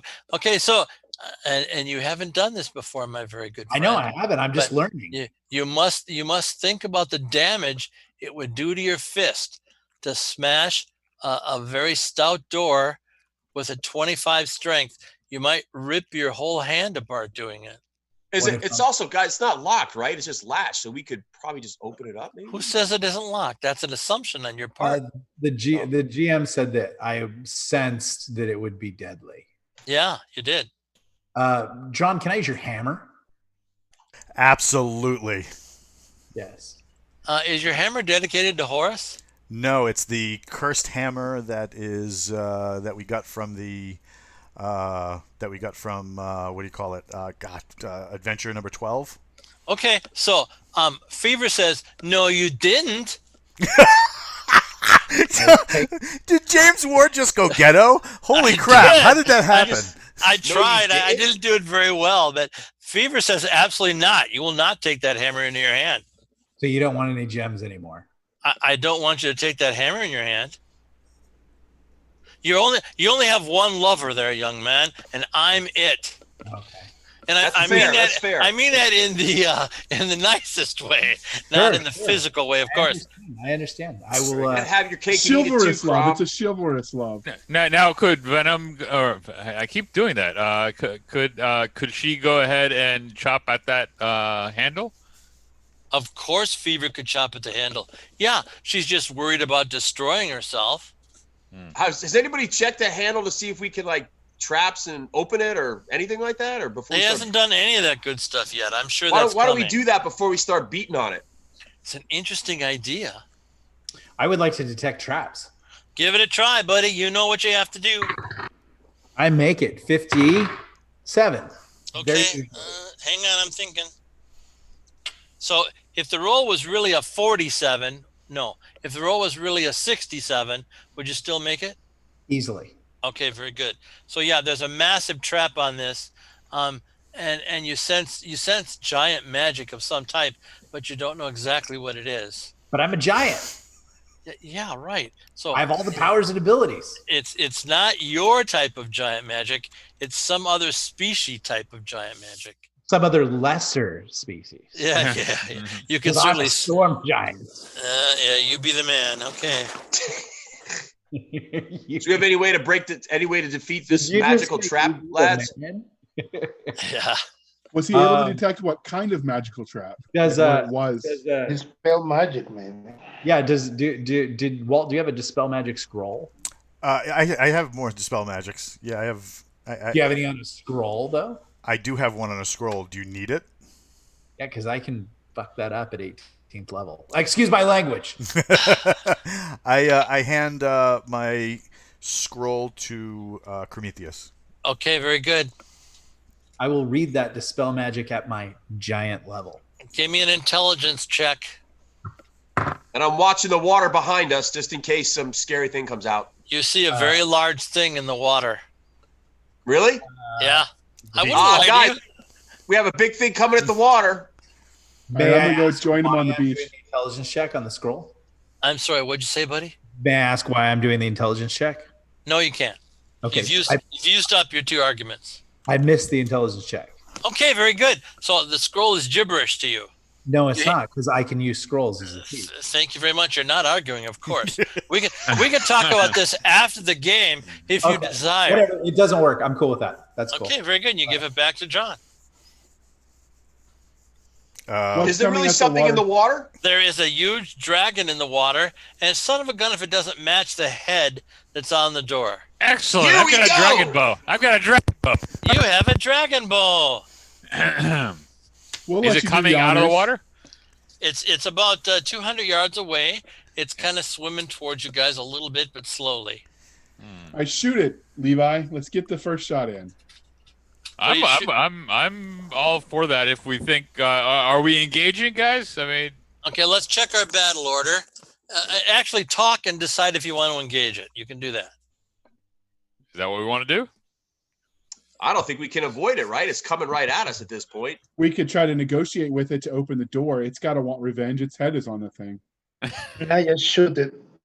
I'm also okay with just killing Blast it. it. Orlando says, everybody blast it. Let's not talk. Orlando says, I'm just doing it. Go, what Let's are you just using, blast it. Orlando? You guys got missile weapons. I don't. Blast it, and I'll swing on it. What are you using, Orlando? No, I was talking. I was telling. Oh, okay. people I'm sorry. I thought to you said I shoot it. No, I said let's shoot it. Okay, What's the very worst good. that can happen? Orlando votes for shooting. All right, let's shoot it. Levi, Okay. get your bow out. No, we will I got my start. bow. No, we start with Lance in the turn order. Oh, I don't have. Is it close enough I can hit it with my javelin? No, 200 yards. Then I and hold my one of my turn. pistols. I can't use it. Big It's John. cowardly. Big John. According to this, I could cast Spectral Hand and actually attack it when it gets close to me. Didn't you already cast it once today? No, I haven't cast it at all. I was asking Yes, you about it. did. You filled up something. Oh, but I have 3 of them. I have 3 slots. Oh, and it's okay. all That's in there. very good. Okay, excellent. It's in the bag with all these shims and the wedges. No, but it is. No, I legitimately wrote that down. Okay, you did not write that down. You wrote the spells down. You didn't The write spells I shims wrote down. The shims naughty, I did not. naughty. Yeah. Remind me to do a -2 on your next roll. Okay, that takes us to John. What's the weather like here? It's sunny and bright, mild temperatures. It's a brisk breeze off the sea, All right. and you just feel stronger and healthier for some reason. Yeah, we're gonna have to do something about that. Maybe get a little overcast going. I at 200 yards, I don't have the accuracy to take on this thing yet, so I have to hold my action.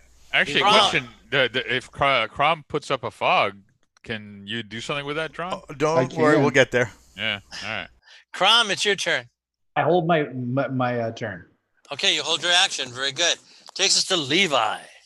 I'm gonna take out my dragon bow and take my first shot. Well, my first 2 shots, I guess. Yeah, very good. -2 on both of them, sir, and it's armor class -3. All right, hold on. Let me just double check what my -3 is. Oh, he's doing that. So if I can't do anything, is saying I pass and saying I hold my turn different things? Yeah, if you hold your turn, if something develops during the turn, or if something gets close during the turn, if you've held your turn, you can attack at the end. All right. All right. So my first shot is a 16 with a +3 bow, and you said a -2 and a -3. So I think I hit. Okay. And how much damage? And an 18. So I got 2 shots in, and I hit Very good. both times. All right. All right. First damage. Now it's +10 damage, plus +4 for weapon for weapon damage on the monk. So 21 on the first shot. Wow. And the next shot is a 22. That's amazing. So well done, my friend. And that takes us to Orlando. I will bless the congregation. Oh, very good. Okay. What does that do for us again? +1s on everything.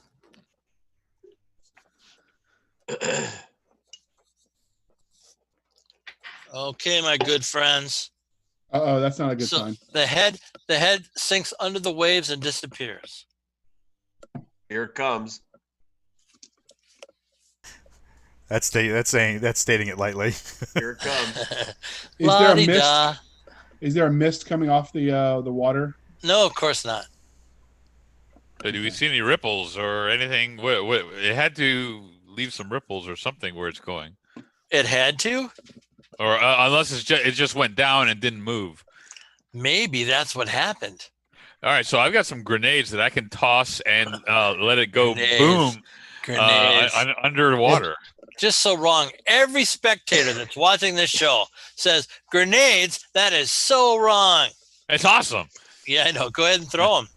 All right, I'm going to throw 2. I'm assuming they're within throwing this.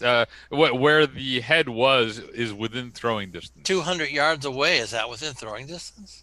I have no idea. I'm not wording it. What's your strength? What's your strength? My strength is actually pretty reasonable. Hold on. It is. Was it swimming towards us though, Jim? Before it kind of ducked under? Yes, it was, sir. Yes. Okay. My strength is a 16. Okay, so you can throw 160 yards, no problem. Okay, so that's certainly within radius of the grenade. So I'll toss 2 grenades. Okay. Directly at. They go splash, splash, and disappear underneath the waves. And it should go boom. They didn't go boom, as a matter of fact. I wonder why that is. Maybe because it's underwater there, Levi. Maybe because the blasting caps didn't hit anything solid to explode on. That's not how it's supposed to work, though. Yeah, that's funny, Levi. It works the way I say it works, not you say. You young scientist, you. Okay, so hey, the dragon hasn't appeared for 28 minutes. What do you want to do? We're just standing on the beach and, so we're standing in front of this big giant door. Yes, behind us, like probably a 10-foot shore, and then there's the beach. Is that about right? That's pretty good. There's a 20-foot beach of just sand, right, and seaweed and shells and a little bit of trash, and then there's the cliff face. And so we can either try to get into that door or get out of the cave. I know that dragon's coming. Those are some options. Yes. What do you guys want to do? And dragon can hold its breath for 28 minutes? Maybe the dragon can stay underneath for days. Maybe. Door. I holler out taunts at the dragon, that insulting its parentage. And actually, taunts do work if it can hear you, and naturally it can't. I do have a deep, manly voice. No. Yeah. I don't want to do that. Yeah, what do you want to do? There's the beach, there's shells, there's a little bit of trash, there's the cliff face, there's a couple more doors, and it's a nice sunny day, and you guys are all invigorated. In fact, good old Prometheus has healed up the 9 points of damage that he took. Let's build a hut and call it home. Hey, Prometheus, did you when you detected traps on the door? It was the handle that was trapped, but not the door itself. Yeah, it was the handle. Are there hinges exposed? Naturally not. I never exposed my hinges. Nah. Gary never exposed his hinges either. So do you guys want me to knock on the door? See if somebody comes. Yes. Answers for the pizza guy? Yes. So is that what you're doing? Yeah, I take the hammer and I rap on the door really hard a couple times. Not enough to break it, but just enough to, because I assume Dron is a normal human height. I doubt he's going to be able to reach something giant-sized. That's probably very true. And you add another minus to the hammer. Ooh. And the door opens, and this cute little girl, she's got these little green wings. She looks like a Tinkerbell fairy is what she looks like. And she's got a little squeaky voice. Hi there, how are you all?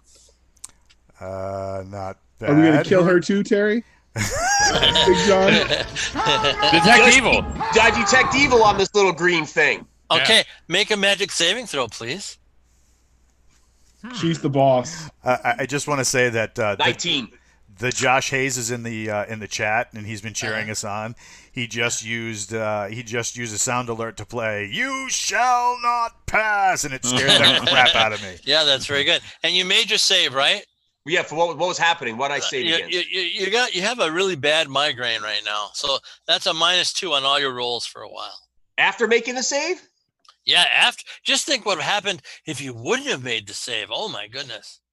Yeah. Do we detect? So I got just so I'm learning as I go. Yeah. I detected evil on the girl, and as soon as I did that, I had to make a save. Yes. What was the result? Anything about her? Anything evil? Anything? She's not evil. And she's cute as a bug's ear. Is she a giant? Cuter. No, she's like 6 inches tall. You wonder how? Oh, you just. Little sprite fairy thing, right? Yeah, you wonder how she opened the door. All right, let's ask her. Yeah, how did you open the door, little thing? And who's your master? Who you were answering? No, don't ask that question. Yeah. Okay. Don't ask that question. Roll a 6-sided die. I'm pretty sure that Dron did ask that question. I'm closing my ears. Okay, no, everybody make a saving throw. Oh dear Lord, it's this guy again. Dron is at a -2, or no, Prometheus is at a -2. I made it. Okay, made it. Yep. Everybody made it. I made It it. must be those paladin dice he's using. Must be. Okay, so hey, she does indeed say the word that's been knocking you guys out, as the lord of the entire castle. And so we've heard it. So what is it? No. Okay, and again, Prometheus. Well, wait, let me guess. That's another thing we can't do. Okay. Yeah. Cool. You think about it, Prometheus, and your mind kind of trips over the word, and you can, if you want to concentrate, hear it, but you're going to have to make another -3 saving throw. Oh, okay. Is that what you wish to do? No, I don't want to do anything. Okay, deep sarcasm there. Life is so hard for fighters. Oh my goodness. All right, so So she says, "Come on in. Would you?" In a high, squeaky voice, "Come on in. Would you like some tea and crumpets?" Do I detect her as an illusion? No, she's not an illusion. do we want to go in, or do we want to continue down the beach now that we know that there's a tea party inside? Let's close the door and move on. Yeah. Oh, close the door and move on. Okay, you close the door and move on. Have a nice day, Tinkerbell, or the chat is calling her Murder Goldilocks. she says, "Oh, you guys have a nice day too. Here, take a blessing of the fairies," and she each gives you a sugar cookie. That's interesting. Weird. Okay. All right. And you travel up north along the cliff face. Of course, there's shells and seaweed and a little bit of trash on the sandy beach, and then there's about 200 yards away. There's another big door, exactly like the other door. Big dragon head on it. Prometheus is positive it's evil. Do we turn and look back at the water? Do we see any ripples? Any heads? No ripples, no heads, no. Anybody want to knock on the door again? Yeah, I knock on the door. Okay, so we're all there in front of the door, right? Yep. Okay, very good. Invisible. You are invisible. Okay, that's a little bit difficult to deal with, but not impossible. Okay, so I'd like you to all make your saves versus paralyzation. Do I get a dodge? No, you don't get a dodge for this, buddy. I fail my saving throw. Okay, you're paralyzed. It's really a bad day for you, Prometheus. I'm sorry you aren't enjoying yourself. Okay, that takes us to everybody else. Dron? I fail. Ooh, paralyzed. Lance? I made it. You made it. Okay, very good. Orlando? 13. Made it. And Levi? I made it. Okay, so we got two paralyzed guys and this weird woman with a giant snake coming out. A single snake out the top of her head is standing at the door. She's a shapely female. She's got a very large planter's scythe, one of those sticks with a great big round blade. And she says, "Leave those two and go away, and I'll let you I'll let you three live." Negative. Not going to happen. I'm swinging on her. Fix him. I'm You're gonna swinging fix on her. him. You're swinging on her? I'm swinging on her. Another magic save, please. Oh, come on! 12. Yes, I made it. Okay, very good. Do the damage. I'm listening. I'm going to go Okay. next, I guess. She's a normal sized human, right? Yes. All right. She's not a human. A normal sized person. Okay, so let's Being. see. 17 points of damage. Wow, With the very, plus- very well done. What's the blessing from Orlando? Is that still active? +1. Yeah, if you'd eat the cookie, you'd have a +2. Okay. Are you eating the cookie? No, it's Lance. Lance, are you eating the cookie? No, because I don't know what else it does. So I'm gonna wait that. I'm gonna swing on it. Okay. And I got 17 for my roll. Does that hit? That's marvelous. All right, and then 6 plus 12 is 18 plus 1, 19 damage. Wow, 19 damage. Takes us to Orlando. Can I interrupt too? I get 2 attacks, 3 attacks every 2 rounds. I don't know if this was like a bonus because I just swung on her without. Do I get another attack that I can use, or I have to wait till the next round? How does that work? You get the first attack. You get 2 attacks, and then you get 3, and then you get 2, and then you get 3, like that. So you can attack again. Go ahead. I was gonna do that too. You can absolutely do that, Lance. We're talking about a -2 armor class. Total of 18. So that you mean 18 to hit, or 18 damage? No, that's the hit. 18. Okay, then do your damage. Okay. Yes. 9, 10, 19. Wow, that's a lot. With the Lance, your second shot. I'm not leaving my friends. Guys, the reason I'm attacking is I'm not leaving my friends for a woman with a snake coming out of her head. I'm just not doing it. Yeah, just not gonna do it. Not trusting that snake. I got a natural 20, so that's a hit. So that's double damage then, isn't it? No. Oh, okay. And 17 points of damage. Just a second. Big John, why isn't it double damage? Because someone has this weird problem with it. Because Gary didn't do double damage in the beginning, so I don't do double damage. You know what, Jim? Maybe you should just strike out on your own.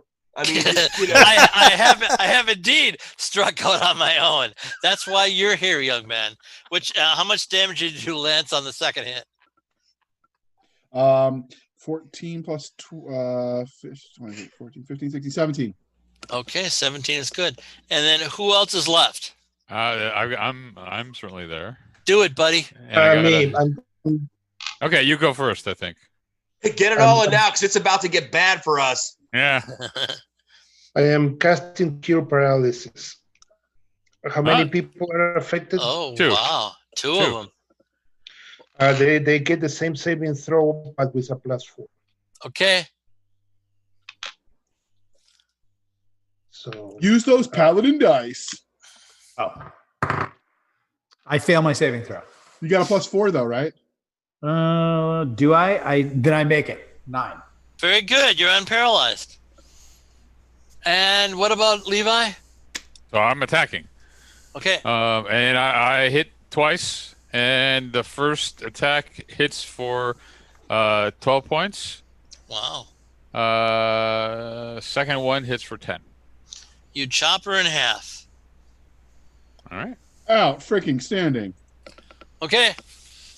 So she drops the scythe. She does indeed drop the scythe. She does indeed fall to the ground.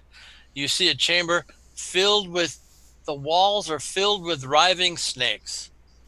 Not a pleasant place. Can we search the body after we detect for evil on him? You can always search the body, yes. Prometheus's sword says she has a wonderful diamond that you're really going to want. Okay. All right, let's. Who's writing that down? Well, as soon as you take it, I'll write it down. All right, I will risk it. I'm going to take the diamond and hand it to Prometheus. Oh, what a nice guy you are. Here for Karen. Because we care about Karen. Aha. And there's a belt. It's a really fancy belt. It's worth 10,000 gold. It's got some lesser gems and some strange writing. Interesting. All right, we'll take that too. Is it anything magical on the gems in the belt? You're pretty positive it's magical, but nobody can read the words. We'll have to wait for word no on that one. I'll wrap it out. Languages, if I can. I do too. I have ancient languages. It's not. No, it's neither one of those. I read orc. Is it rune? Is it a rune that he can read, Prometheus? No. It's a magical writing.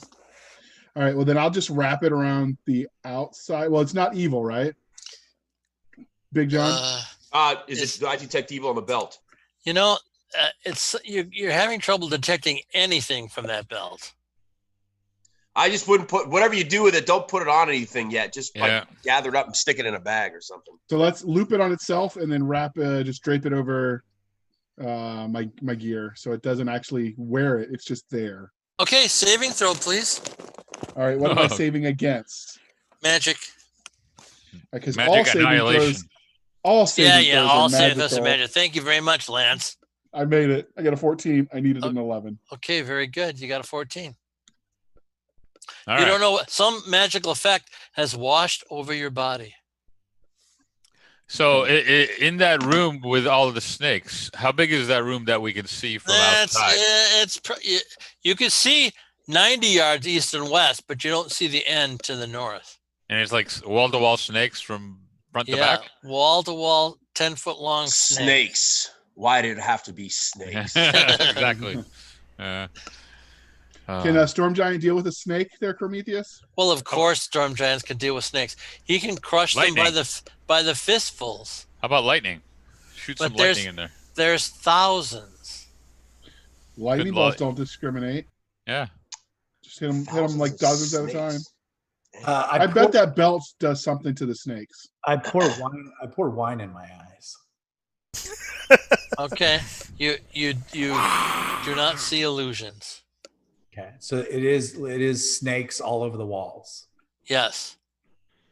Like how far can they reach out? Oh my goodness. Maybe even to you guys. So Jim, just to get it in my head, we killed this creature, and then inside past this big door is a very large chamber, and there's just snakes like on the floor everywhere, on the walls. They're just everywhere, right? There's no snakes on the floor, but on all the walls and the ceiling, there are snakes. And they're various species. You see cobras, you see rattlesnakes, right? You see garden snakes, you see pythons, you see a little bit of everything. Do you have any kind of natural world magic that would maybe enable us to, if not, man, I don't think going through there we get wait a minute. I can talk to animals, so I'm going to yell from the outside and go, hey, what are your guys' stories? What are you doing in there? They say, come in and let us feed you. I say we're very comfortable out here, and we're wondering before we go there what your purpose is. Why are you there, and what were you doing with this lady? Yeah, they say, come in and let us feed you. And one of the pythons reaches out, grabs the leg of the Lessa Medusa, and starts pulling it into the room. Anybody want to lightning it? Something tells me that's going to be our snack. What do you guys think? So these things want to mess with us. I mean, this would be a good time for your grenades. Actually, that's a really good point. Speaking of a good time, do we have anything to advertise, Wal? Well, this podcast is brought to us by the Galaxy's Edge series of novels, and I believe me, correct me if I'm wrong, but there might be one of the authors present that could talk about that. We're always hanging out in Galaxy's Edge, and right now one of our books that we're featuring is 5 in the series, which is Exigency, which is written by Doc Spears, who is also a Special Forces operator medic guy from the old school. He was in Nicaragua and things like that. He's one of those dudes, and everybody loves Doc Spears' Dark Operator series for Galaxy's Edge. Come on by and give it a check. Neat. So this guy Spears was an SF medic like me? Oh yeah.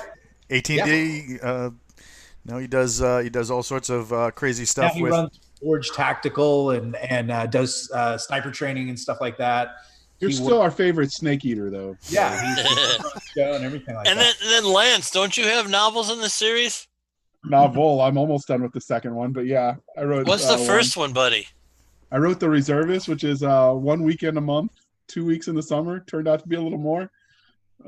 One fat guy's venture into Legiondom. And it's a Galaxy's Edge book.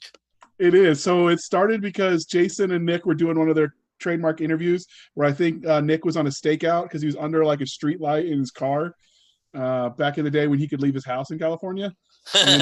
And Jason said, you want to be Legion, you got to be thin. And then they offered me a chance to write the book, and I said, I'll show you. All right. Very good. Wonderful. And then that second book, what's the name of that one? It's going to be The Reservist 2, The Electric Boogaloo.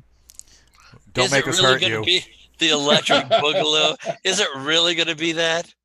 No. Okay. I let them pick the titles. They tell me what it's called. All right. I call it The Reservist 2. As it should be. Okay. So let's get back at this. So we got this room filled with snakes. We have the Medusa pulled all the way in the room, and she's actually against the wall, standing up dead. And the snake on top of her head is writhing and moving, looking around. We shut this door. Do we want to? I mean, just a thousand snakes. Like we killed this thing pretty. We did good killing it, but like, there's like thousands of snakes in here. There's no way you're not going to get bit and have poison. There's no way. You don't think? Yeah, you don't think? No, I don't think so, Jim. I don't think so. I don't like where you're leading us on this. Okay, whatever you want to do. Boy, if Wordner was here, he'd cloud kill the whole bunch and it'd be all dead. It'd be great. But no, Wordner. But no, here we go again. Just missing our magic user guy. Can we do our like 30 minutes where you wrecked my well-planned adventure, Walt, and you just like lightning it for 30 minutes? I can lightning the room. I mean, that's not a problem. Now, how can you lightning the room there, cleric? Oh, that wouldn't be a problem. So we just. I'm listening. What spell are you going to use? Well, that would be call lightning. What we would do is we would use Prometheus or one of the others to create more clouds, condensation, blah blah blah, and then we would call in the lightning strikes and direct them into the room. Yeah. Okay. No. Okay. No worries. You can do call lightning all you like. I love that spell, but you can't like make it go 90 degrees. I have video that says differently. You do not have video that says I will show. I am so going to post this into our private chat later. I got you covered. But for right now, let's continue on. Yeah, let's continue on. Do you guys want to go in the room and mess up? No. Hold on. Those are good points. What he's talking about is arc lightning, which moves horizontally. And it does say in the description that giants can call lightning as arc lightning. Yeah, okay. How many times can you do that a day there, buddy? I can cast my lightning bolt once, and I can cast call lightning. I can cast 3 bolts at 15 dice. Okay. So is that what you're telling me you're doing, and we're ignoring Drawn's lightning? Yes. Okay, and is that what you're doing? Yes. Okay, so you throw those lightnings into that room, and you kill a bunch of snakes. Okay. So you smell smoked meat. You see dead snakes hanging on all the walls and the ceilings, and there's still probably 1,112 more. That's oddly specific. But at least we could do it. Does the room light on fire? No, of course not. The actual bolts of lightning and everything like that didn't, the thunderclaps that didn't like burst their little snake ears. No, all the thunderclaps happened outside the room. Okay. And snakes don't have ears. Now I'm going to summon a typhoon inside that room. Awesome. Are you summoning a typhoon? Yes, in that room. You sure okay. It's going to go from the water to the room. Yeah, yep. we'll clear the way away so there's an open path. But not all the way back to the stairs. Right. I got to find out. Okay, so let's start with our good friend, very good friend. And I'll keep my eye on the water. Let's start with Lance. How far away are you getting from Prometheus? As far as he tells me to, Drill Sergeant. Okay, and he's asking you, Prometheus, how far to get away? Go back towards the ferry door. Okay, that's like 200 yards. Okay. Big John? Done.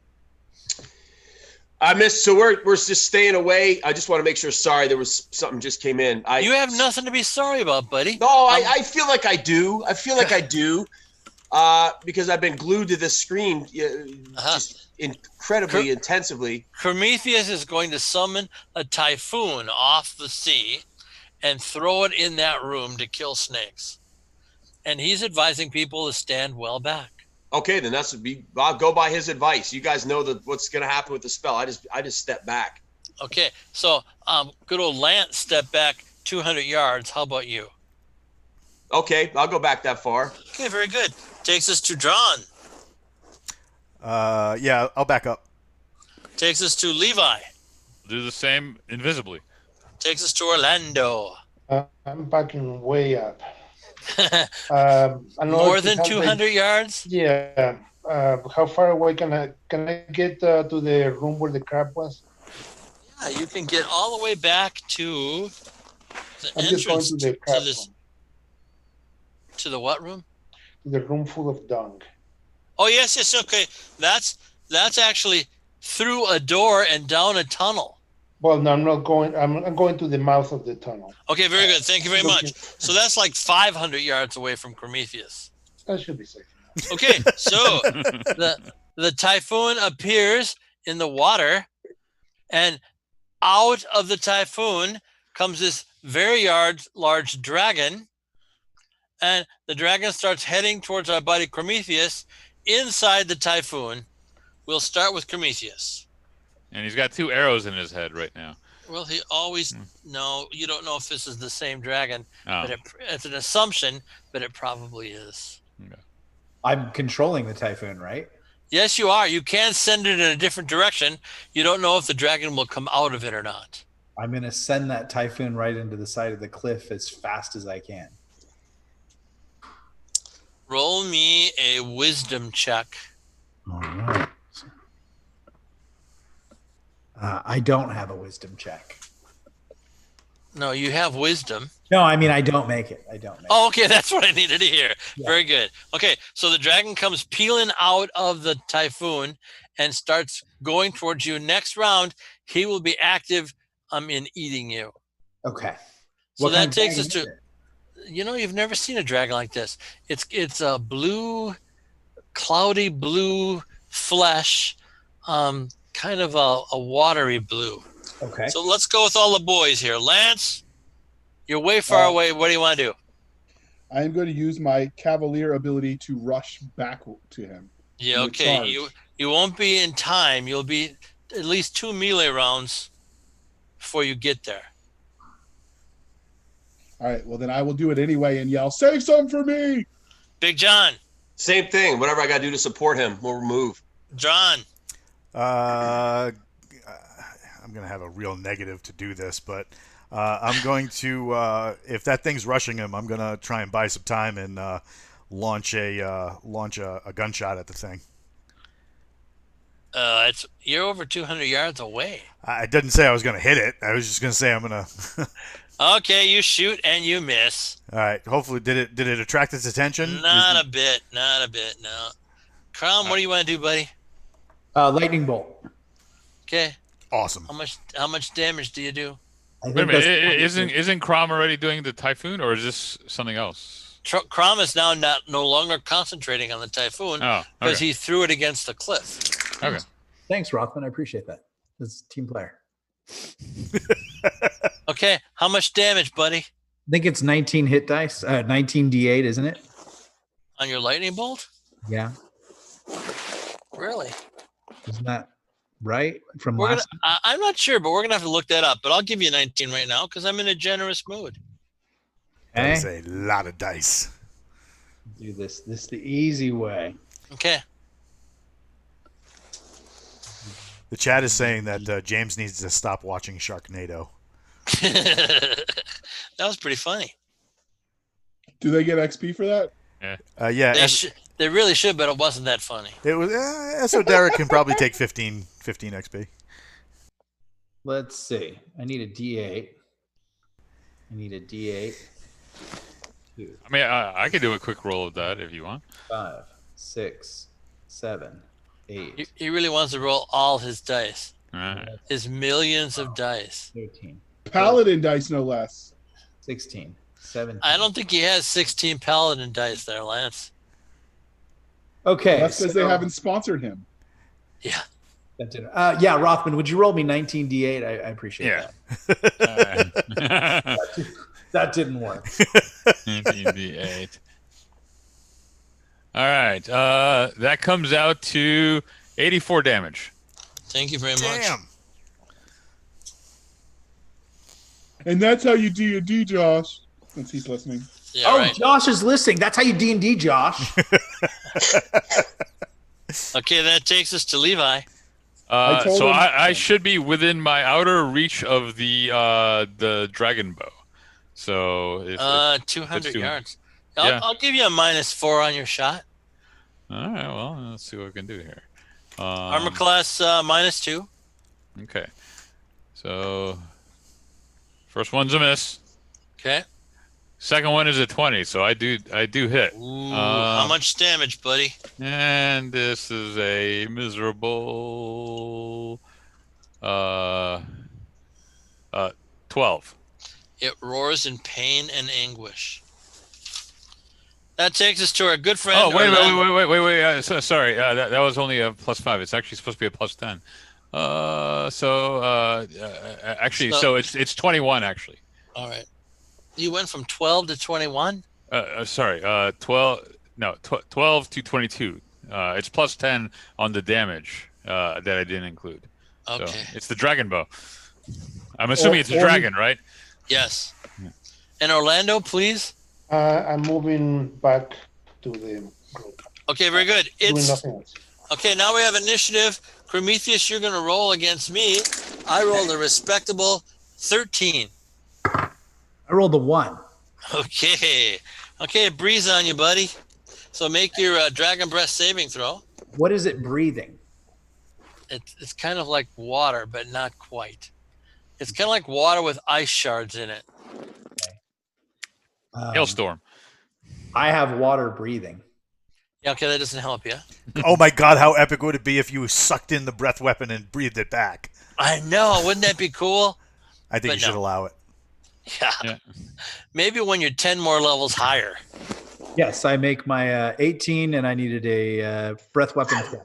Okay, so you only take 56 points of damage. Okay. 56. Doesn't that do you in, buddy? Prometheus. Why can't I see the paper?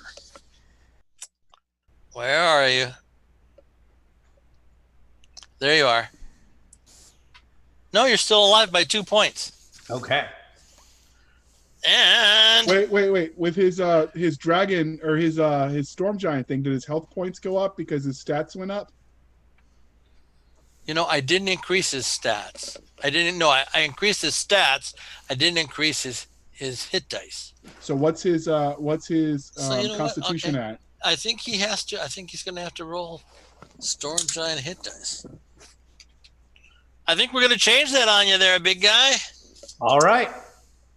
So. All right, that's one of my 2 arguments for the day. I rest my case, Your Honor. I won't even make it an argument. I think that's very wise of you.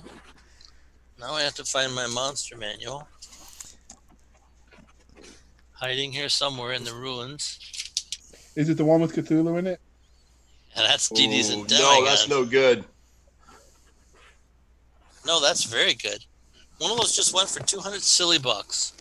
His hit points are 19 plus 2 to 7 hit points. 19 hit dice plus 2 to 7 hit points. Okay, so have Levi roll 19 hit points. Of course, you no longer go up in levels. I guess so.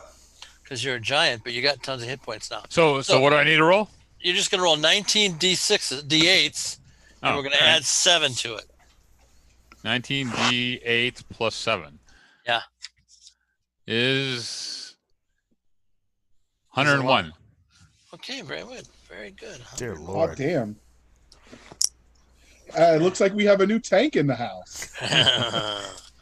He is pretty big. We're going to have to investigate that a little further.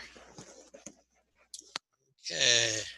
So what was the total again, Walt? Huh? What was the total? I'm sorry, what was the total again, Levi? 101. Thank you. 101. Plus 2 to 7. Yeah, I included the plus 7. Okay. 101. So you're down to 52. So you're down to 46 points. Okay. All right. And it's next round for everybody. We're going to do initiative. Nick is the closest, so he's going to do initiative on a 5. 2. Oh, that's really too bad. Okay. So, claw,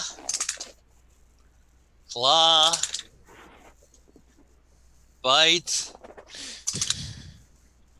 Wing Buffett. This thing has wings too? Dear Lord. Evans, yes. Okay. Only hit with 3 of them. Only.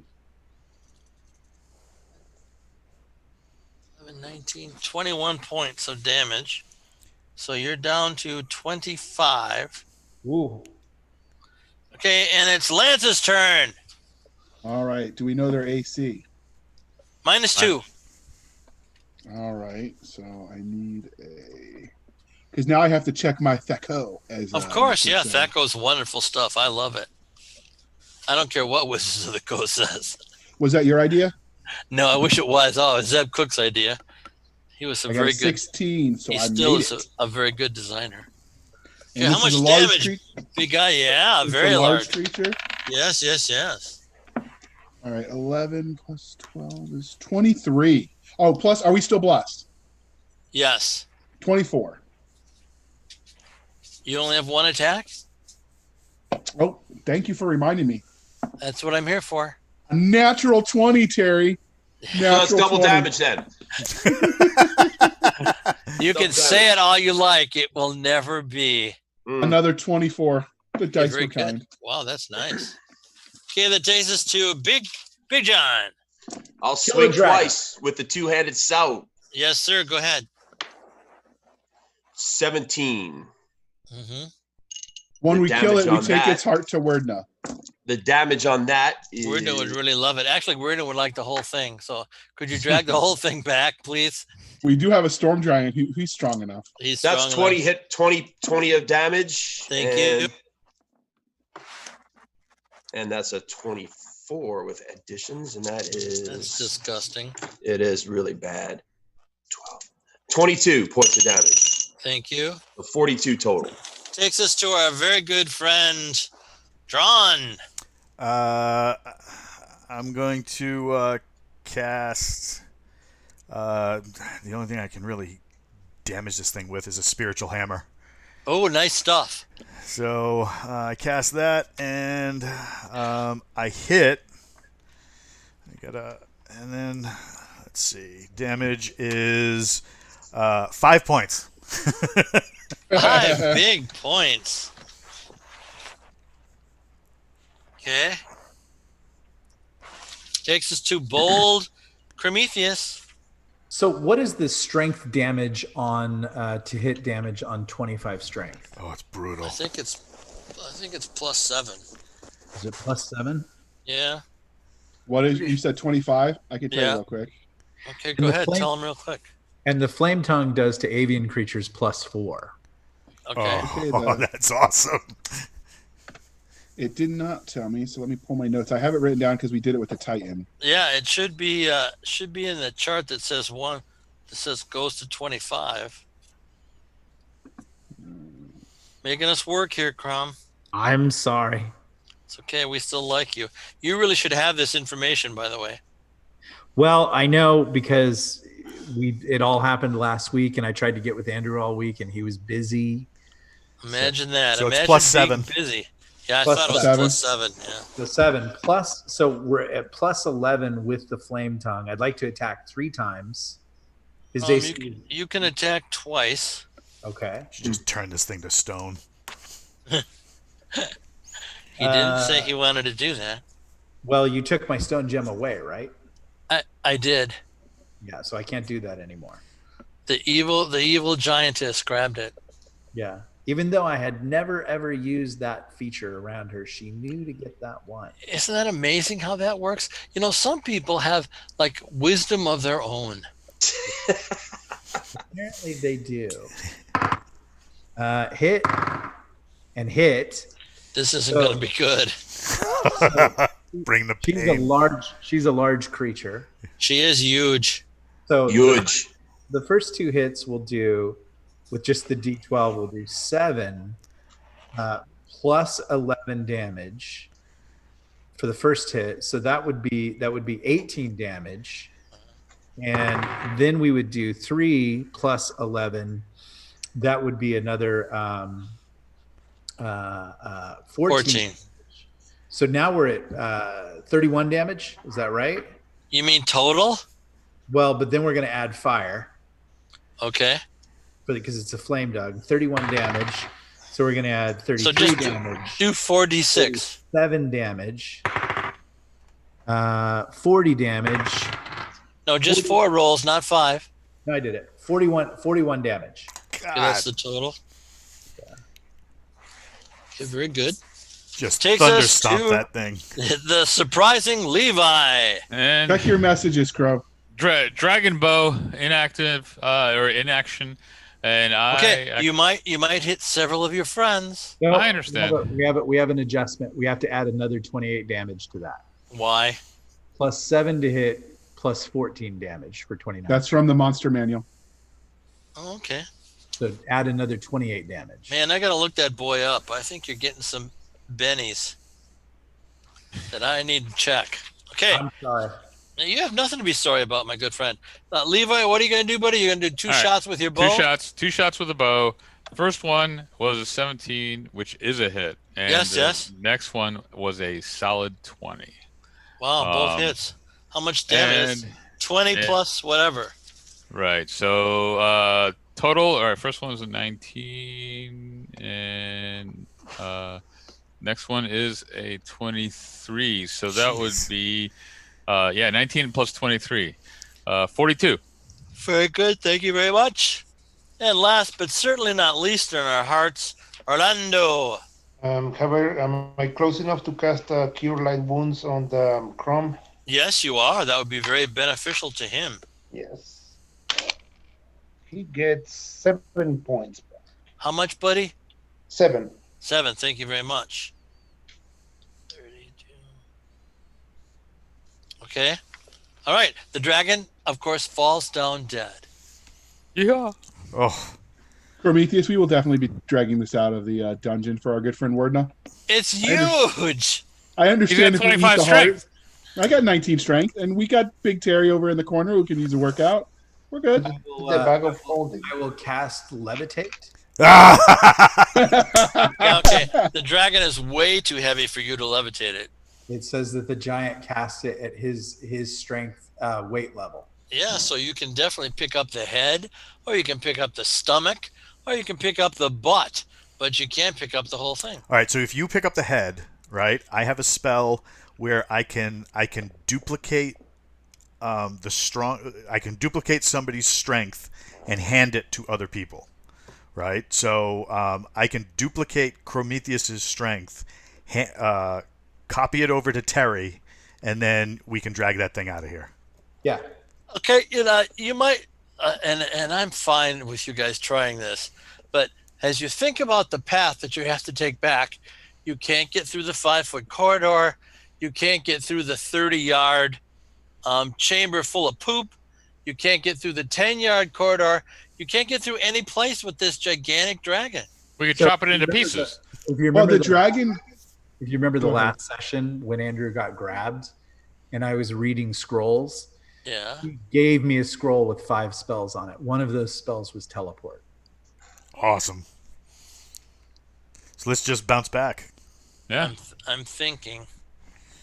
Uh-oh, that never ends well for us. Okay. All right. It's 4:58. Do you want to try teleporting? Yes. Yeah, let's teleport. Okay, so this is how this works. You roll percentile dice, and if you roll 90% or higher, you all teleport into the ground and die. Okay. We have faith in you. We're willing to take this risk. Okay. 49. All right, you're successful in your teleport. You're the happiest of people. We have a big giant dead dragon. Yeah, and Wordna, when he comes back, will be in heaven. And I understand if somebody eats the heart with him doing his mumbo jumbo, there will be good perks. No, wait, yeah, let's have Terry eat the heart. Okay, don't you want to wait for Wordna to maybe do some stuff with the heart? We'll wait for Wordna before we destroy it. Okay. So, all right. Is it sitting inside the castle or outside the castle? We could always just inside. We got to protect it. Yeah, we could wrap it Put around in Wordna's tower. Yeah. Wordna says, actually, he's not here to say anything. So, okay, you wrap it around its tower. Walt, go ahead and take us out, buddy. Hey guys, thank you. There was a lot of good stuff happening in the chat today, and we want to thank everybody for coming out. We had a cheer train going on in the beginning with lots of cool subs and people throwing sound effects left and right. Thanks to the panel, everybody coming out and playing. I think we survived even though we were missing our heavy artillery. And we are going to bounce out, and we want to thank everybody for hanging out with Sci-Fi Writers playing old school D&D. After dark or no? We'll talk about it.